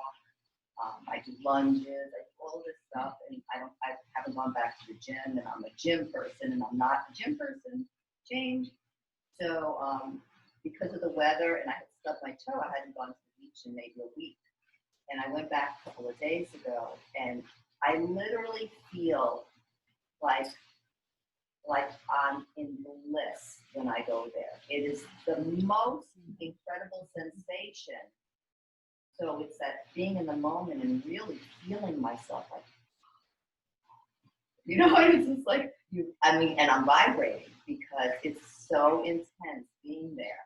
And I love to paddleboard, and I heard the wind on my window, and I chose to ignore the wind and say, but the forecast said there is no waves, right? There's wind. I'm no, I'm gonna go anyway. So my inner person said, don't do it. And I said, but the forecast said. So I go, and the waves are huge, but I still decide, since the paddle's in my hand, I'm gonna get there. I nearly kill myself, right? So I just decided it was very invigorating, and I had to really be on point. So I made it a good experience. And then I prayed all the way back, please let me get back. So and you did. And I did, and I'm safe. And what I had thought was, when I heard the wind on my window, is like, just go for a long walk. Just go for a long walk. And then so I said, well, I'll put the paddle on and I'll walk anyway. And I don't know if anyone's noticed this, but all the little creatures in their little shells make art on the sand. Oh, they do. I took all these pictures this morning. I don't know if it's because of low tide and all the shells are out, you know. But I mean, it's like trees, and one looks like, you know, they're trying to, you know, contact the aliens. It looks like, you know, so I took all these pictures and I put it on Facebook and look at this. And so, you know, my sister would look at the aliens. So, but if I would have had more time with the art and the shells if I would have listened. But I chose because I wanted to do it, and it wasn't safe what I did. So I always hear. I'm extremely intuitive. I hear. I'm clairaudient. And it just cracks me up that I don't listen, you know, put myself in danger when I actually hear, and I hear don't go, you know, and I know it. So I'm putting that down too. Thank you. Wonderful.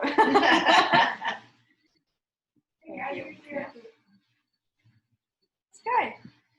I'm gonna pass this time. No. All right.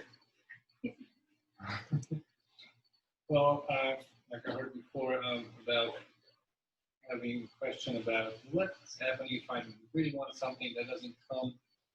Is it really asking wrong question, asking wrong way, or what I think is this, that you have someone that knows better, and for me it's like this: you have to be in tune with the Creator, with God, to be able to access and be heard.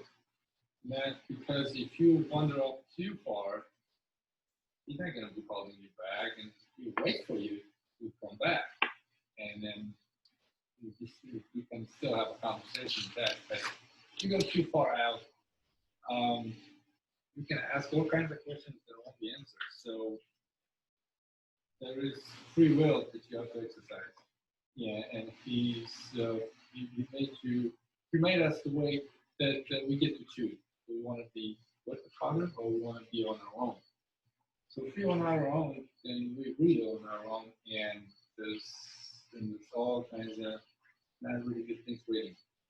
So if you want to get better, you better be in tune with the Father, and He will listen to you and protect you as well. So sometimes you're not getting, maybe because He knows better, that you're not ready for it, you will never be ready for it. And I learned a long time ago to not question or wonder why it didn't happen. It seemed so perfect. And yet, the blessing was one day maybe I'll find out, but you have to be quiet to hear it when He's talking. And that'll be said. It's even okay if I don't hear it. Because sometimes if you explain us some things, I don't think you can understand. So therefore, I'm okay with that. Knowing or not knowing, it doesn't matter. I know it's to stay close, and I'll be always in the right direction, point in the right direction. And a lot of things happen in my life lately, the last few years, and I noticed that if I follow that little guide me, then I'll be okay. And I have prove after prove after prove after prove, and it's just no end to it. And I'm just being patient. And also the secret is to be still, quiet, still, and I can notice so many things. I can see the little things. I can hear the little tiny things. Tiny things that they can take a picture to remember. Inside joke. Okay. Right? I'm thinking it's an inside joke.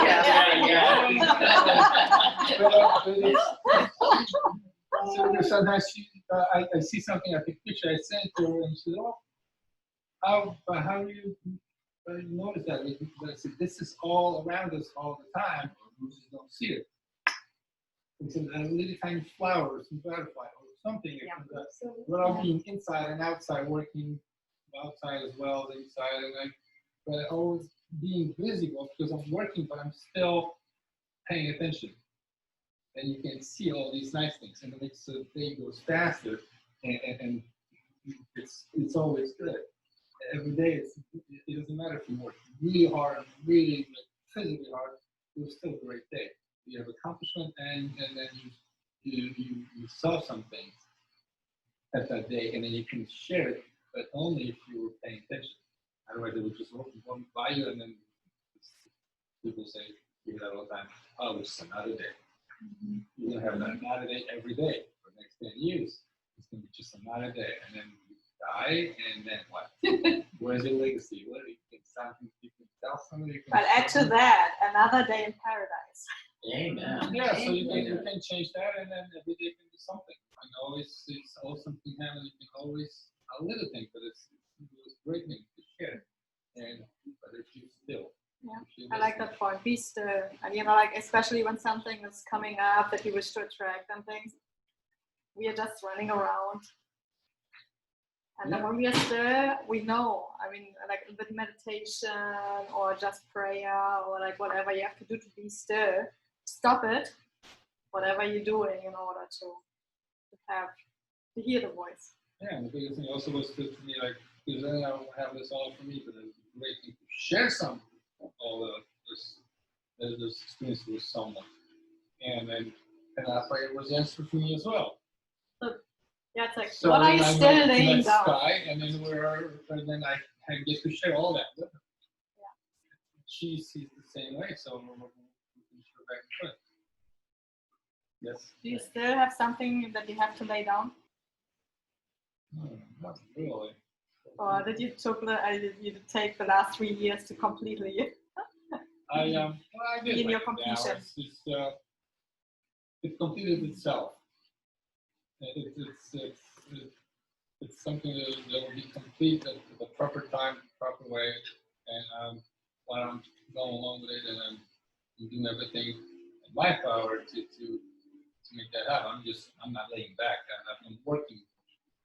I'm doing all my deeds, what I'm supposed to do, what I think I'm supposed to do, and praying that I know what I'm doing. But as I'm going towards the goal, so everything is just getting better and better, and I see progress. I see progress all the time. I think. I do. Sometimes it's good to have a sounding board. Sometimes it's slow, sometimes it's right away, but it's progressing, moving forward. And I'm pretty happy because if I take a snapshot and then go back and compare a couple things, that's absolutely big difference. I see those differences, so it's moving forward. Perfect. Thank you. I'm nervous. And was it Kathy? Yes. Yeah, okay. Hi. My connection with nature all the time for me, like last night, was phenomenal because I've had quite a sad weekend. I lost my patient that I was very, very close to. She passed on. Our family decided not to get together for Thanksgiving. And then my tenants that come down every February and March have just gone through COVID, so they're not sure whether they're going to be able to come down or not. So there's like, it comes in cycles of 3. That's an interesting belief, by the way. Pardon me? That's an interesting belief. We might have to lay down if it's not serving us anymore. It always comes in 3. So look at this in your couch time a little bit closer, because I don't want to have this belief. Yeah. If something comes, one thing One time. No more. I wasn't thinking it, and I wasn't believing that it was coming through. But see, but it's still in us. It's so deep in our subconscious. It's so, and see, like, this is like good when we talk about it, that we listen to ourselves or have someone as a sounding board to really see like what we are still like on one deeper level, dig deeper, what is still in us to lay down on the altar. So I'm really glad we caught that. So connecting with nature and being at the sunset last night, and getting my feet in the water and in the sand, shifted a lot of things of sadness and grief. And then my other connection with nature that balances me out a lot is where I lived. I'm on the end condo, and I'm looking out at the reserve. And so in my kitchen, I have a window here and a window here. And I have a bird feeder.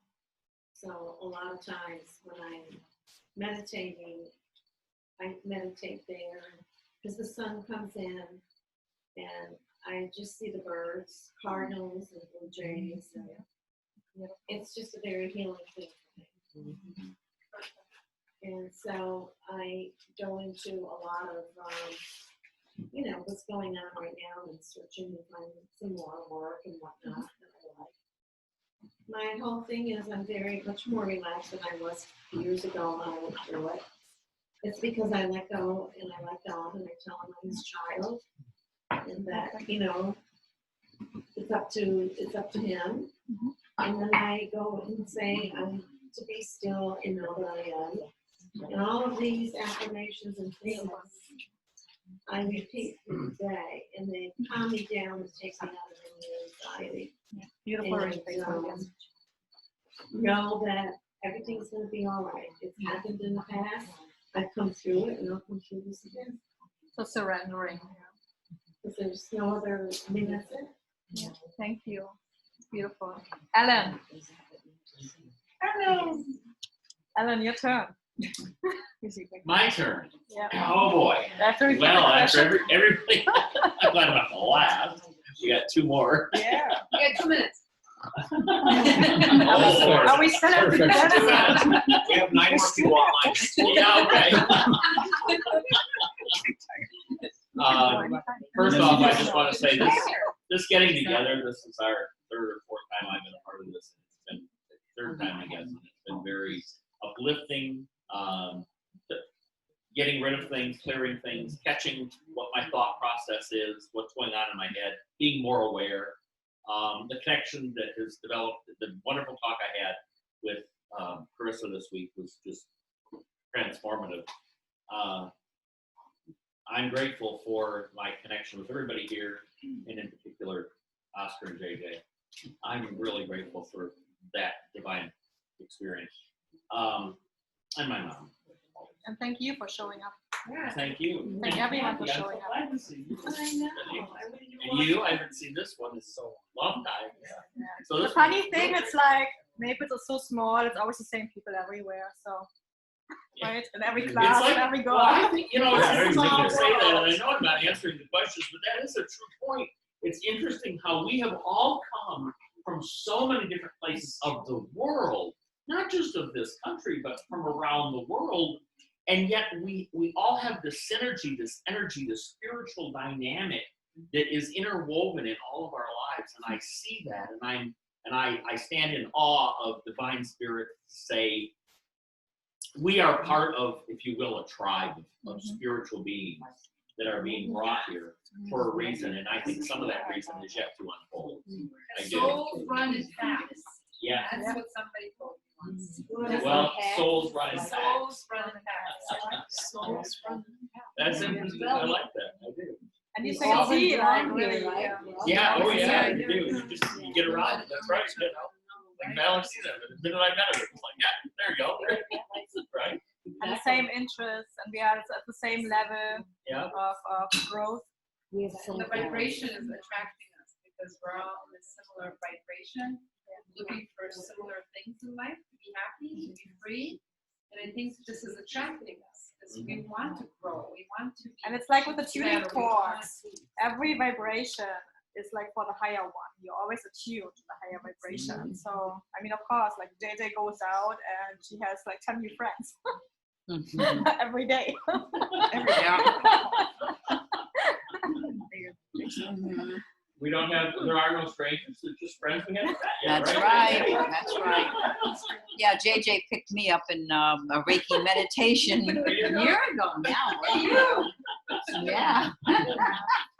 Is that a conjunction? Yes. Oh God, I miss it so much. What? Oh, the Johnny Reiki coffee shop. Oh, it's closed? No. they were just Yoga. yoga. Not yoga. It was Reiki meditation. Okay. And because of COVID, they had to shut it down. But that's why we're here. That's right. Exactly. Amen. So ask me the question so I can answer it. Because my mind is. Okay, so what are you still laying down at this moment in time? What's the biggest thing you wish to lay down? How do you wish to replace it? because you know already that you have a better alternative. Your ideal self knows already how to replace it. So lay something down, replace it. Within my mind, I would have to define it as laying down, just laying down the past. Just truly laying down the drama, the trauma, the disappointments, the shattered dreams of things that didn't happen. Yeah. And owning now. Yeah. I really like the owning now. Yes. I can't live in the past. It's dead. The anxiety over the future, I had a moment today, I had to get my car fixed when my daughter called me and got talking about somebody putting something up about, some laws that they're trying to do to restrict, and all this. And it got me in the future of anxiety. And I was in Walmart and we lost our call, which led me to think that she got mad at me and hung up on me, which she eventually called me back and no, my phone died. But I'm standing in Walmart and tears are running down my face because they're just. You created a story. Yeah, in my head, based on this, and it's like, no, live in the moment, be grateful for the moment. That's not happening now. There's nothing that says that it's going to happen. Okay? And to live in the moment now. And then keep focused on where I'm going. What I'm doing, where I want to be. Right? Yeah. Right. When that happens with my phone, and I get cut off and something, I'm not supposed to hear that.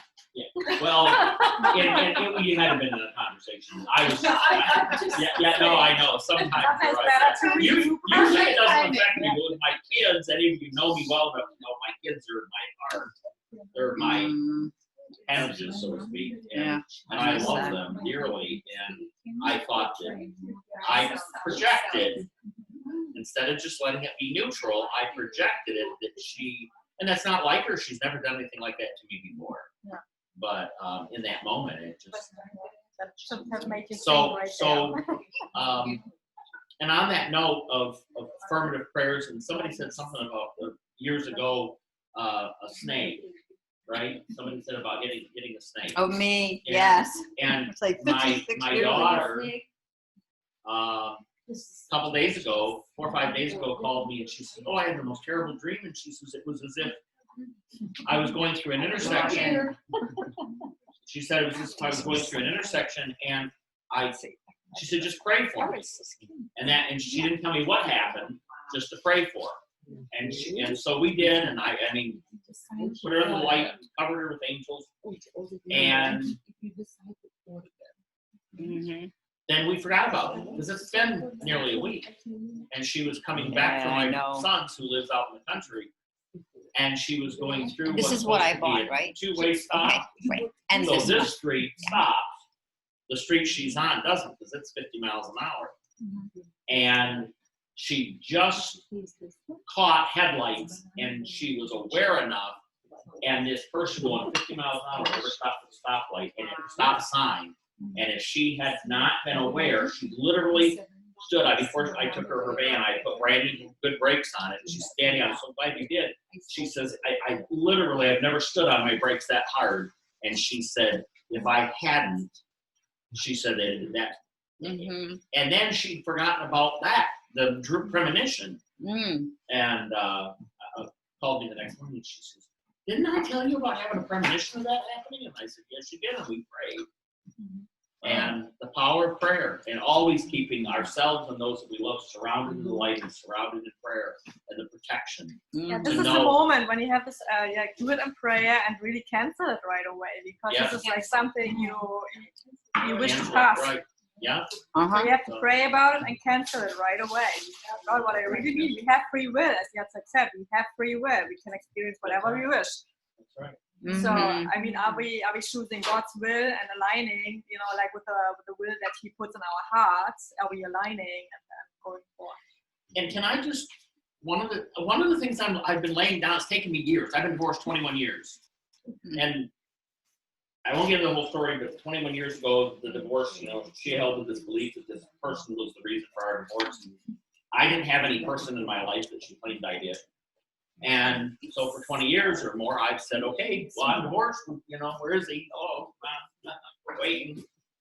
And I've been, since I started this, all of a sudden I became aware of the fact I've never really just let go of her, my ex-wife, and all the drama and the trauma within me.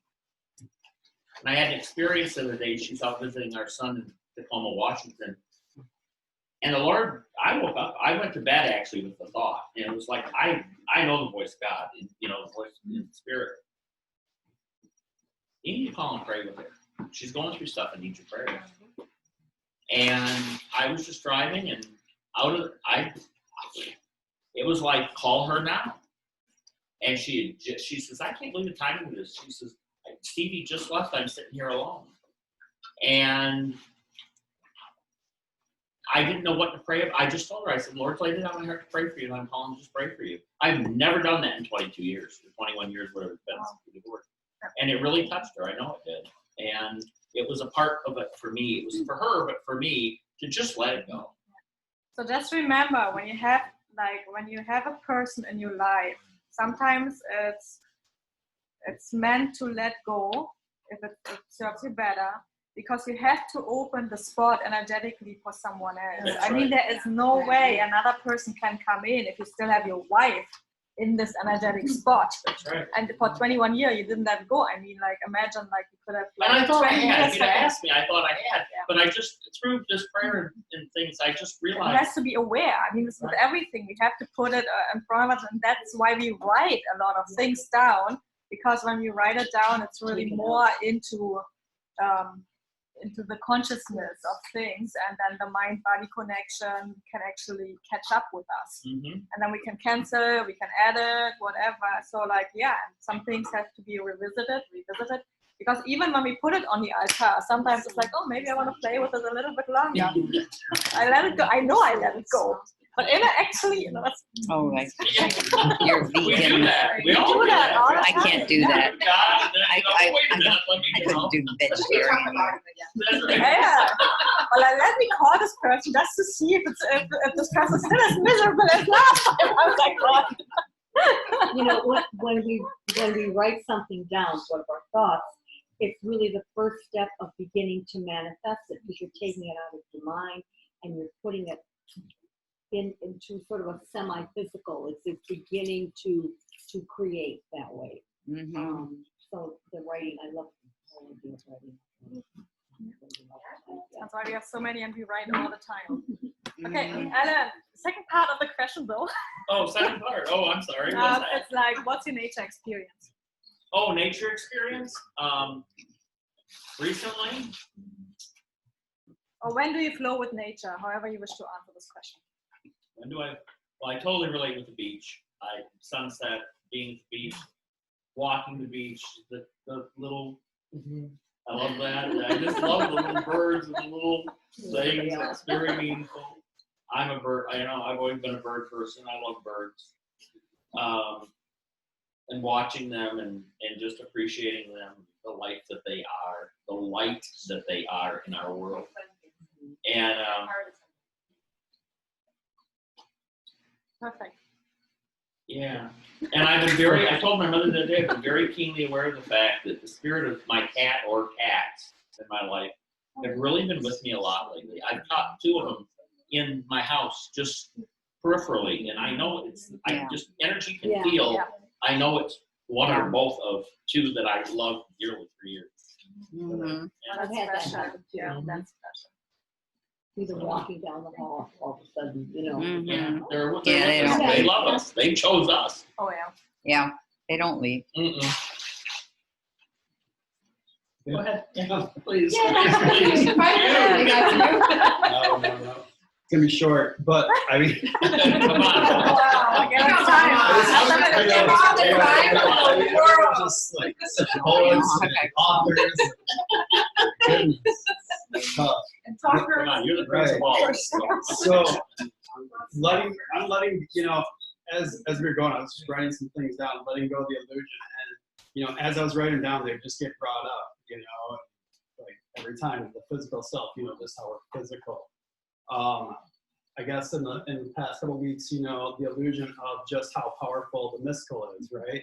There's things going on all the time that we're just, we take for granted, or we just don't even see it because our eyes can't even comprehend it. For myself, I think, and then looking at, illusion of success, of separation, and they all kind of come down for me, to the illusion of fear, right? Just fear of all those things, the vastness of them, perhaps. So I'm just going to replace that with trust. Oh, that's I love nature, right? And so, we're so close to the beach here, so I think everyone's got that powerful source to be able to connect with. For me, I guess when I get in the beach, like lately, it's like the last time I was in Naples, I went down and it was perfectly calm out, and I'm like, oh my gosh, this is amazing. And I go down there, and as I start going in the water, the waves just start building, right? And before you know it, I'm not even joking, the waves are 6 feet high, like just rolling in. Wow. And I'm just like, oh my gosh, this is amazing. Like, Teresa would say now, like, these are all waves of abundance. Yeah, I love that. These are waves of abundance. Yeah, or just trying to knock me over. Well, that is a belief system you might want to look at. Right, exactly. Waves of abundance. Waves of abundance. I guess in the past I had a really cool nature experience, just being out in the woods, just watching nature, observing nature. There was a woodpecker, and it was just kind of going along the tree line, and then about 15 minutes later, you see the white-tailed deer kind of come along, and it's following it. So, just how they all connect, within nature. And I've saw this repeatedly, how a woodpecker, kind of is the eyes for the white-tailed, making sure everything's okay. And it's so cool. And yeah, and then, yeah, that's my, I'll stop there. We're back in 2 weeks. Right. I love it. I like when we get to share, so. Such good You idea. have to say something. Yeah, What is that? Okay. All right. A few weeks ago, I decided that I sleep too late in the morning. So I thought, well, the only thing I can do about that is to go to bed earlier. So I'm going to bed at 10 o'clock these days. So I thought I would just pass. It's getting to be time. And I'm feeling really tired tonight. About 7, 8 o'clock, I was like, oh my God. It's pretty easy to go to bed at 10 o'clock. And then I can get up at 6. That's really wonderful. I go to bed at and then I have 9:30. a lot more day to do all the things that we all need to do. Yeah, I agree. I'm up at And, 5:30. You're up at 5:30. See, I've never done that. I just wake up Haven't done that in normally. many, many years. I love it. Watch the sunrise.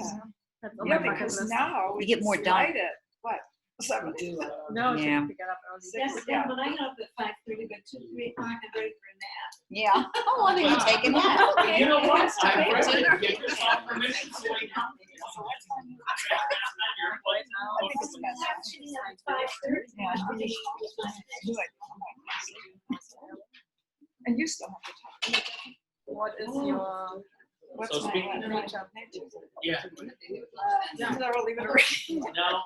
So Diane, what is your No, connection with nature? I think the only connection I've had recently, I miss living in California. I have a lot of connection with nature, but here it's just mostly the beach. Going to the beach and the sunrise, the sunset. I can see from my window if I don't get out there to the beach, which I don't go often enough. But how could it not be the beach? Exactly. We live in paradise, another day in paradise. Yeah. Mm-hmm.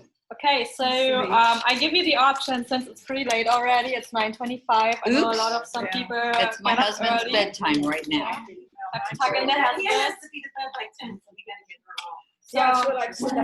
I'm supposed to be in bed at 9:30.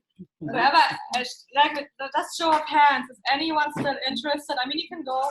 Is anyone still interested that I stay here and do with your focus wheel? And I chose today the focus wheel of I welcome change. I welcome change. So, and who I'm were gonna here have to like go. all the last times? You know how we do that? We go around, we be collected, and then I bring you up to Creator, and we imprint it that you have the great belief that change is good and change is necessary. Yeah. So whoever wishes to stay, please stay. Let everyone leave who wishes to leave, and then it will take like going around. I mean, take 5 minutes. People want to leave. Yeah, 2 Go to the minutes. bathroom. I just got notified. You guys, just quick announcement. The lady that made bread, she makes organic products with everything pure and old-fashioned. I mean, you could go and We also did the same. but she also makes incredible cakes. You make incredible cakes. So if you guys want for holidays or birthdays or Thanksgivings or Christmas, call her. She does an incredible job. Yes. And the other thing is, I printed out Bible verses for you. If you wish to put that in your daily asking journal. Thank you. Thank you. I have to go on. Oh, I know. I'd like to have one of those. Thank you,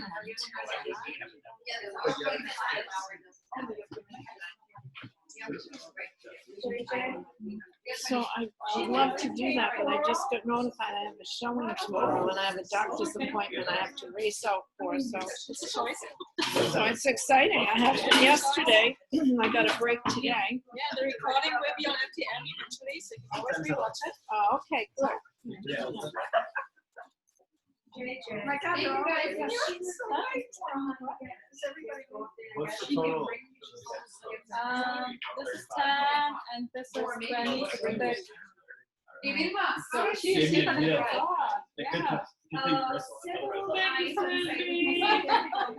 What book is the wheel in? What book is that behind? Focus Wheel Workbook.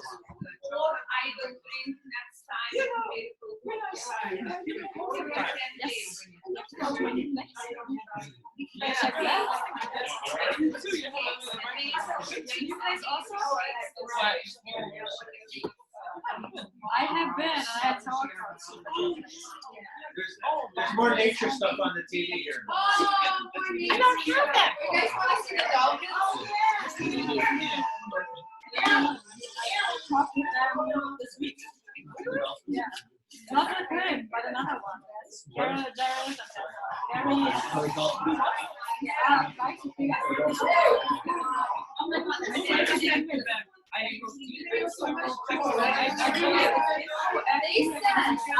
They said they live in these levels of life and they were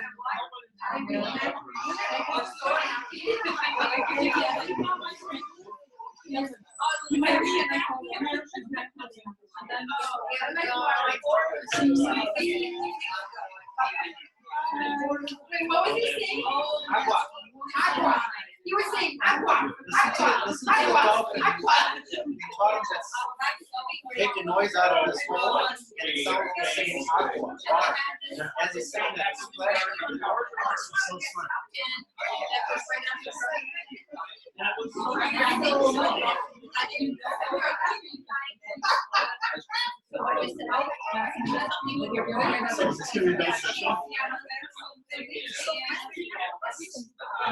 Need a welcome change. You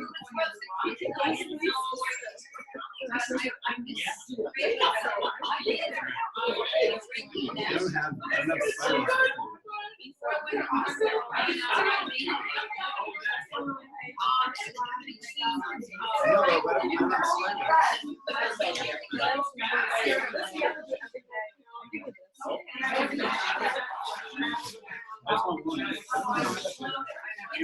I'll do a video. I don't have one. I need to get that book. You don't have that? I don't have my light. I don't know where it is. Yeah, because I've had this. What thanks? So, what are you doing? Yeah, we did one of those. Okay, we are starting the focus wheel here on the table. Whoever wishes to be with us, please. Thank you for coming, everyone. It's your first time. Yeah, can you already believe about. Let me move this out of here. Well, then I'm already Over this chair. Okay, so what are we doing? What goes in the middle of this one? I welcome No, change. we don't get to see each other. I'm already welcoming Well, see, I'm here with my client, and I was working for her on Sunday. Yeah, what are we writing Then down? Stephen, are you doing the focus wheel with us? He's done with that. He's putting his contact in. I will. Susan, what can you already believe about that you welcome change?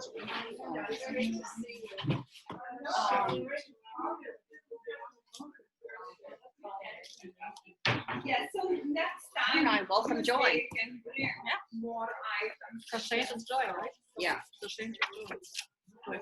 And what did you guys say already that I missed? We have I am already welcoming change. Oh. Awesome. Can they say goodbye? See you next time.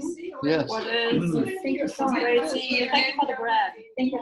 Yeah. What was the first one? I know change. Change is joy. What was the first one? Yeah. Welcome change, is that what you said? Yeah. We had I'm already welcoming change, and then change is joyful. But you had something else. He needs one of these. He doesn't have it. Well, I can just use this. You have the Fine. book. I know that he has. The Yeah, I book. have the book at home. I just put it in here for now. It's good at home. I know. Oh, you have?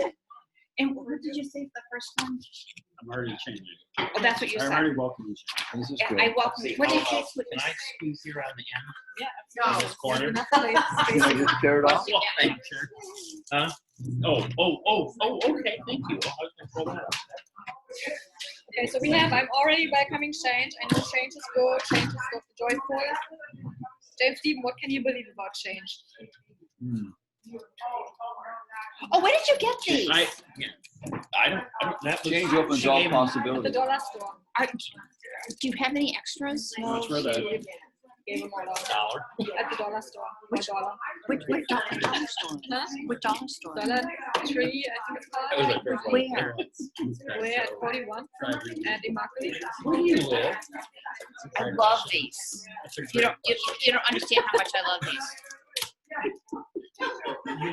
I'm welcoming. I'm already welcoming change. Okay. I was living in Stewart. Oh, you're welcome to Stewart? Yeah. Working over there, and then Well, that's why I haven't seen this. yeah. Now I'm moving to Tampa. Oh, Yeah. We have it on Zoom, so you can join every 2 weeks. It's on That's Zoom. what, yeah. yeah. But I want to check in. You know. I only have that two of it just these so won't far. pop up on I Zoom. welcome change. Okay. Opportunities. Okay.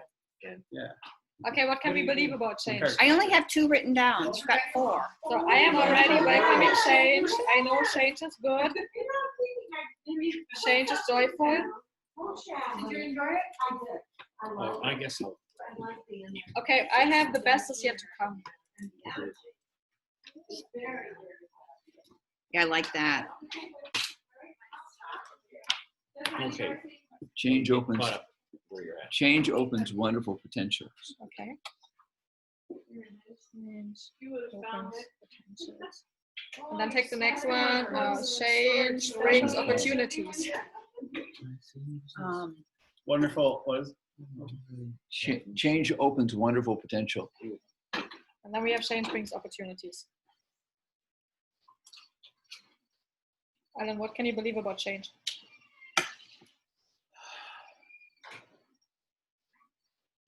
Change is inevitable. Change is continual. Okay. So and natural. Mm-hmm. Because we don't like the other word. Right. Yeah, okay. No, and I really appreciate the clarity, the preciseness of words. Change. I'm trying to catch up to where we're at here. Change is joy. Is joyful. Mm-hmm. Oh, that's positive. good. That is a, What about positive change in the moment? Yeah, that's cool. Positive. Change. Positive change in every moment. Yeah, in every moment. But I like the clarity about it. Change brings clarity. Yeah. And then I have in within you. I like that. Okay. One more. I need 3 more. Come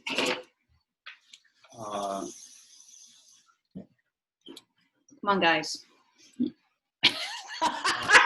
I'm trying to get caught up. We have 3 guys that are silent. A 4th guy. We need a 4th guy So here. We're having trouble. The advantage of having the workbook Change. is like I give 12 examples I came already up with. Oh.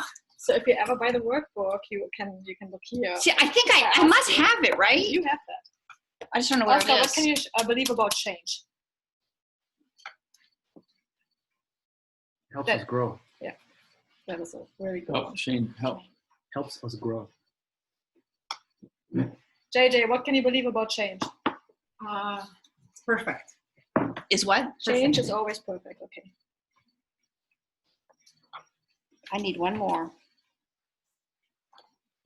So we have change helps us grow. I'm already welcoming change. Something about love. I know Like change is good. Change is joyful. The best is yet to come. Change opens potential for love. I just have love written down. Okay. I like it. Okay. Change opens potential for love. Something. Change supports James Stevens. Oh. Right? Okay, And then change. one of us. I like that. Change Good. supports us. It's funny. No, because- literally. Yeah. Yeah, good And handle. then I like the I gotta last tell you a thing. story. Oh, that's a great story. Which was Can you make a That's a great story sentence? about that. Yeah. Change is pressurizing. is I would laugh. change is I would what? laugh in the sentence. Oh. Okay, so What was it? I'm putting another spoke in. just try to put in a sentence what you try to, or what you thought with this. I know. It's change is love. Change is personal. Present. I like that. What's that? What'd you write? Change is personal. I still like the love thing. So I do too. We need 1 more. How can we do the love in I welcome change? I love change. I love Love change. change. There we go. So creative. So, in the one of the 6 human needs is Variety. variety. So it's comes hand in hand with change. Yeah. So it's one of the Gives things me that variety. Yeah, or it's one of the brings things that humans need. brings- We need brings or to gives? have variety. Brings. We need to have Change brings variety. Yeah. Change brings emotion. Well, also Yeah. gives. I've got a big story about change. Yeah. I was at the freeway doing my fiddling, and some lady Brings what? called me to my car, Emotion. and she had this big bag. It looked like it had 6 donuts in it, and I go, "Oh, I don't like donuts." Dunkin' Donuts, yeah. Yeah. No, this is for you. And I go, and I could see how she was holding it. It wasn't like here. And I go, okay, well, maybe she's got something. And it was a bag full of, it must have been $25, $30 worth of change. Oh. And it was so funny because when I was giving this, I was thinking to myself, I gotta be gratitude. I gotta be gratitude. I gotta be nice. Change pays the bills. I love that. Amen. Change adds up. Change, I like that. That's good. Adds up. That's a good one. Yeah, That's good. it's up to greatness. Look how many we got. Always. You know, All kinds once of you put your folks. minds Change together. motivates. Yeah. Yeah. Oh, I like good. that. Wow. This should go in my refrigerator. Like every other one of. How about change creates new life? Do we have that already? I did write that. Yeah, where did you put that change? You wrote everything before, so like no share with us. Please share. How did I do that?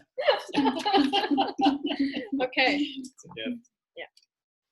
Okay, you know what we do now? Yes. Okay. Are you ready? Fair time. Let's see. Yes. Yeah. Get ready? Mama, you want to jump in? Come on. Yeah. Bring your chair. Let's see. I'm gonna Yeah. Okay, close your Oh, eyes Bring a chair. Yeah. and have you your okay? feet like on Let's the get a roll floor. chair. Can we get a roll chair? Here, sit here. I'll sit up there. Oh, Here. yeah. Here. Or just bring that chair. I'll bring that chair. Okay. And Yeah, yeah, 'cause pause. she's a little over. Pause. Everybody pause. Take a deep breath.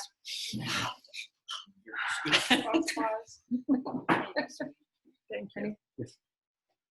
Mm. And I prefer if one hand is on top and the other one is underneath. And this gives us the perfect Oh. circle of giving and receiving.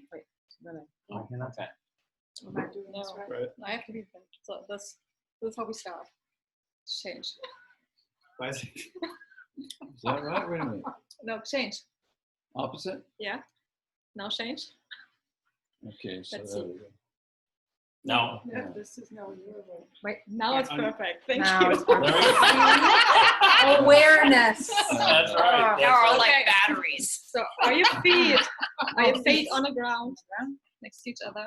And close your eyes and take 3 deep breaths. Inhale deeply and exhale fully.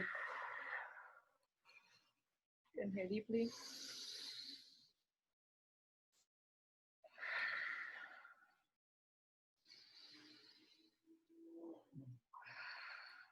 So this is a moment when we center ourselves. And when you look inside yourself and see that you are these photon light beings. So gather all your photon light energy particles and form in your mind a ball of light. And this is you, this is the essence of you.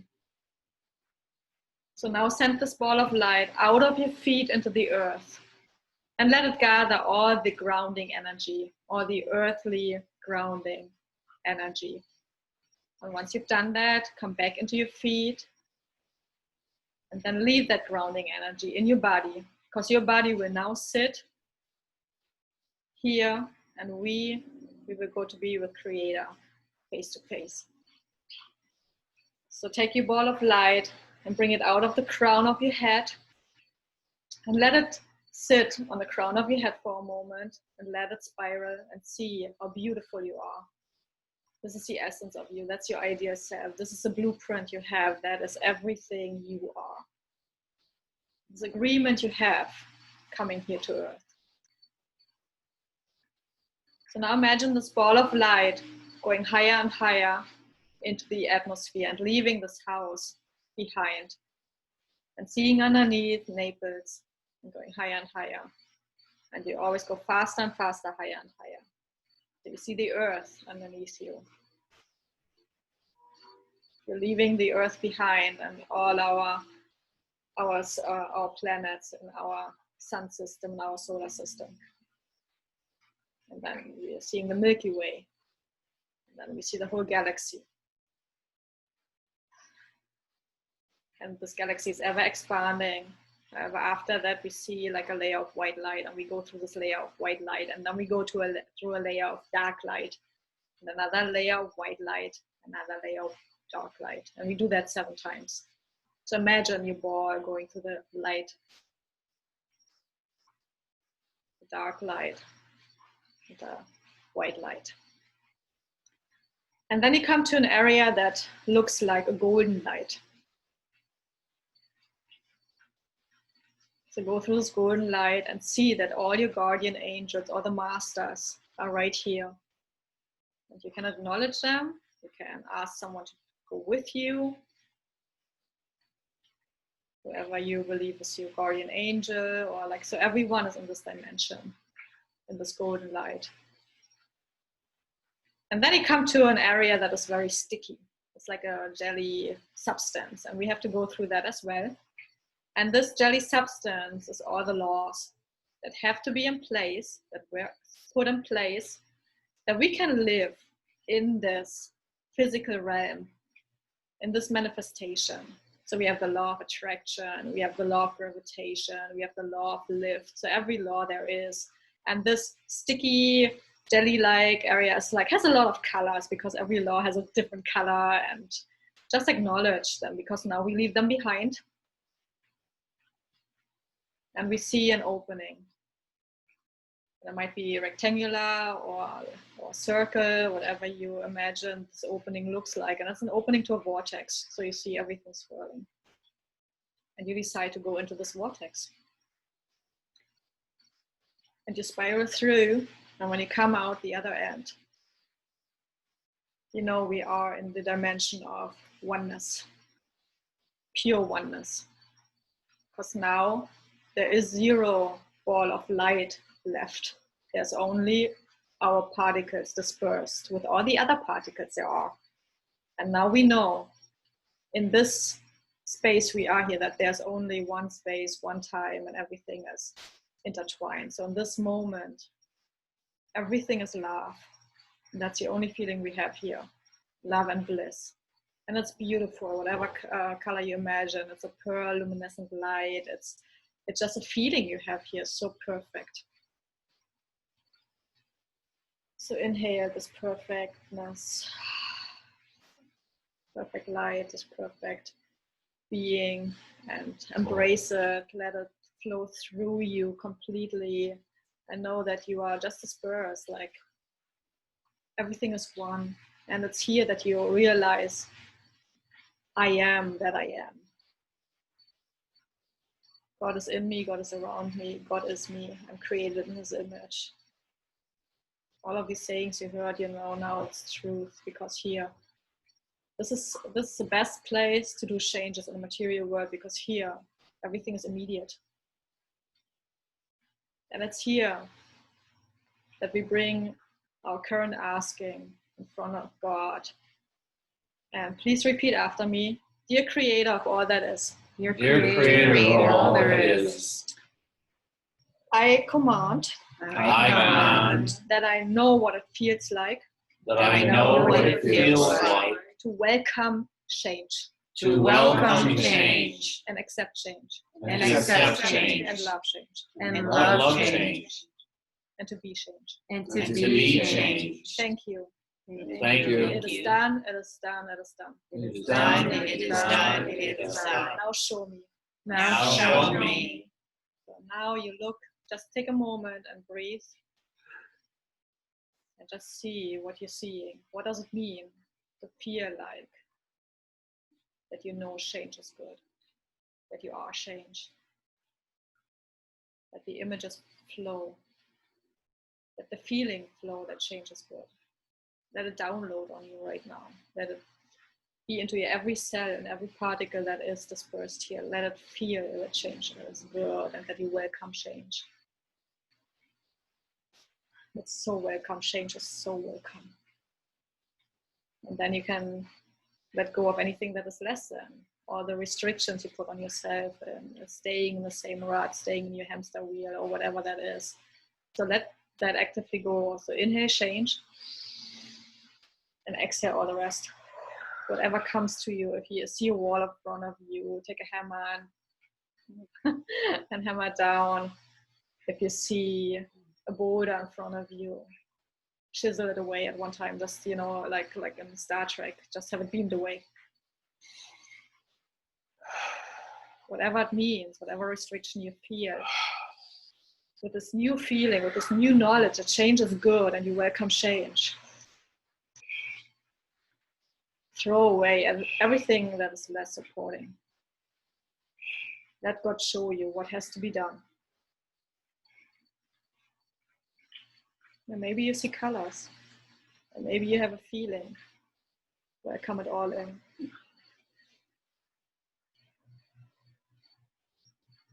I welcome in change. I welcome change. I am change. Change is good. Okay, now again, repeat after me. Dear Creator of all that is. Dear Creator of all that is. I command that the following statements I completely believe and are true. That I completely believe that it's true. Yeah. And now we go through them and just repeat all the statements, please. Change motivates. Change motivates. I'm already welcoming change. I already change. I know change is good. I know change is good. Change is joyful. Change is joyful. And the best is yet to come. The best is yet to come. Change creates life. Change creates life. Change opens potential. Change opens potential. I love change. I love change. Change brings opportunities. Change brings opportunities. Change is personal. Change is personal. Change is continual and natural.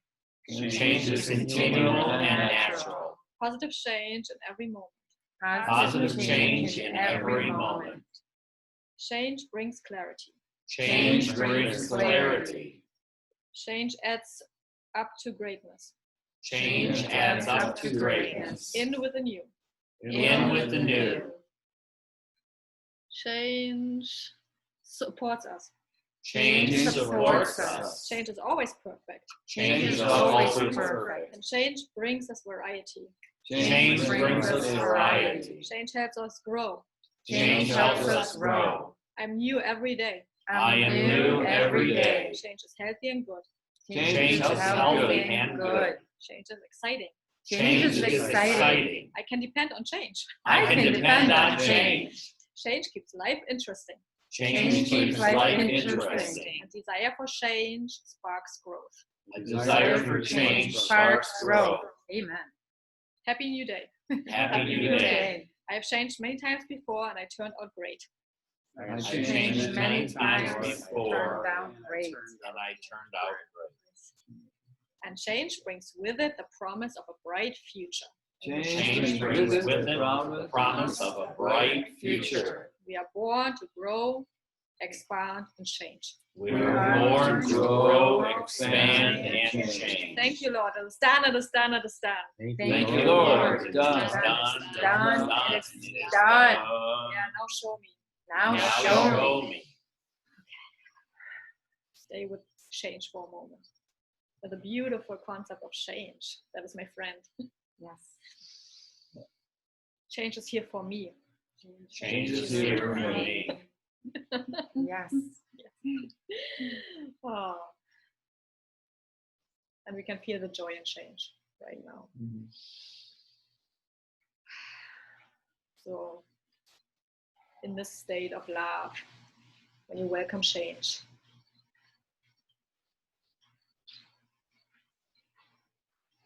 shower yourself in God's beautiful light of love and bliss and change.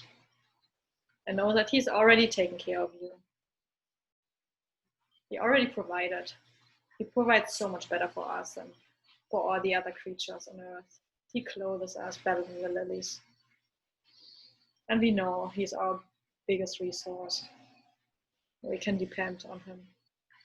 And we can depend on us. And there's always the answers always in us. So change is good. And we just have to listen to our all-knowing, our nudges. And we know that the change is here for us in every moment to be the best version of ourselves. To shower in God's bright light. And then gather all your little particles that you dispersed. And visualize again yourself, all your particles as this bright ball of light. And you might have noticed that it changes colors a little bit. Maybe you were a little bit darker when you come up here. Now you're like a little bit more light. Just see your light shining. It's beautiful. It's perfect. And whatever particles you brought here that is less supporting, that still requires change, just bring them in front of God. Lay them on the altar. Let them hear.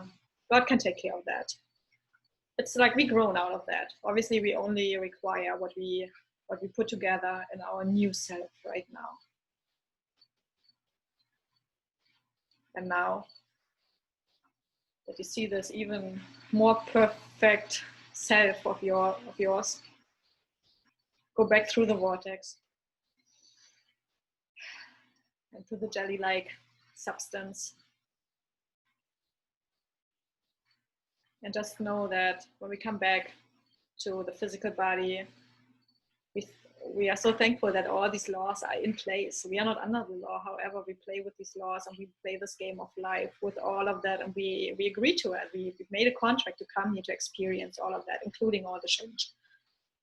So go back through the layer of golden light. And just know you can call on all the angels, every being that is here. You can call on them every time. They're just waiting for you to be activated. They're all voice activated. So just call on them.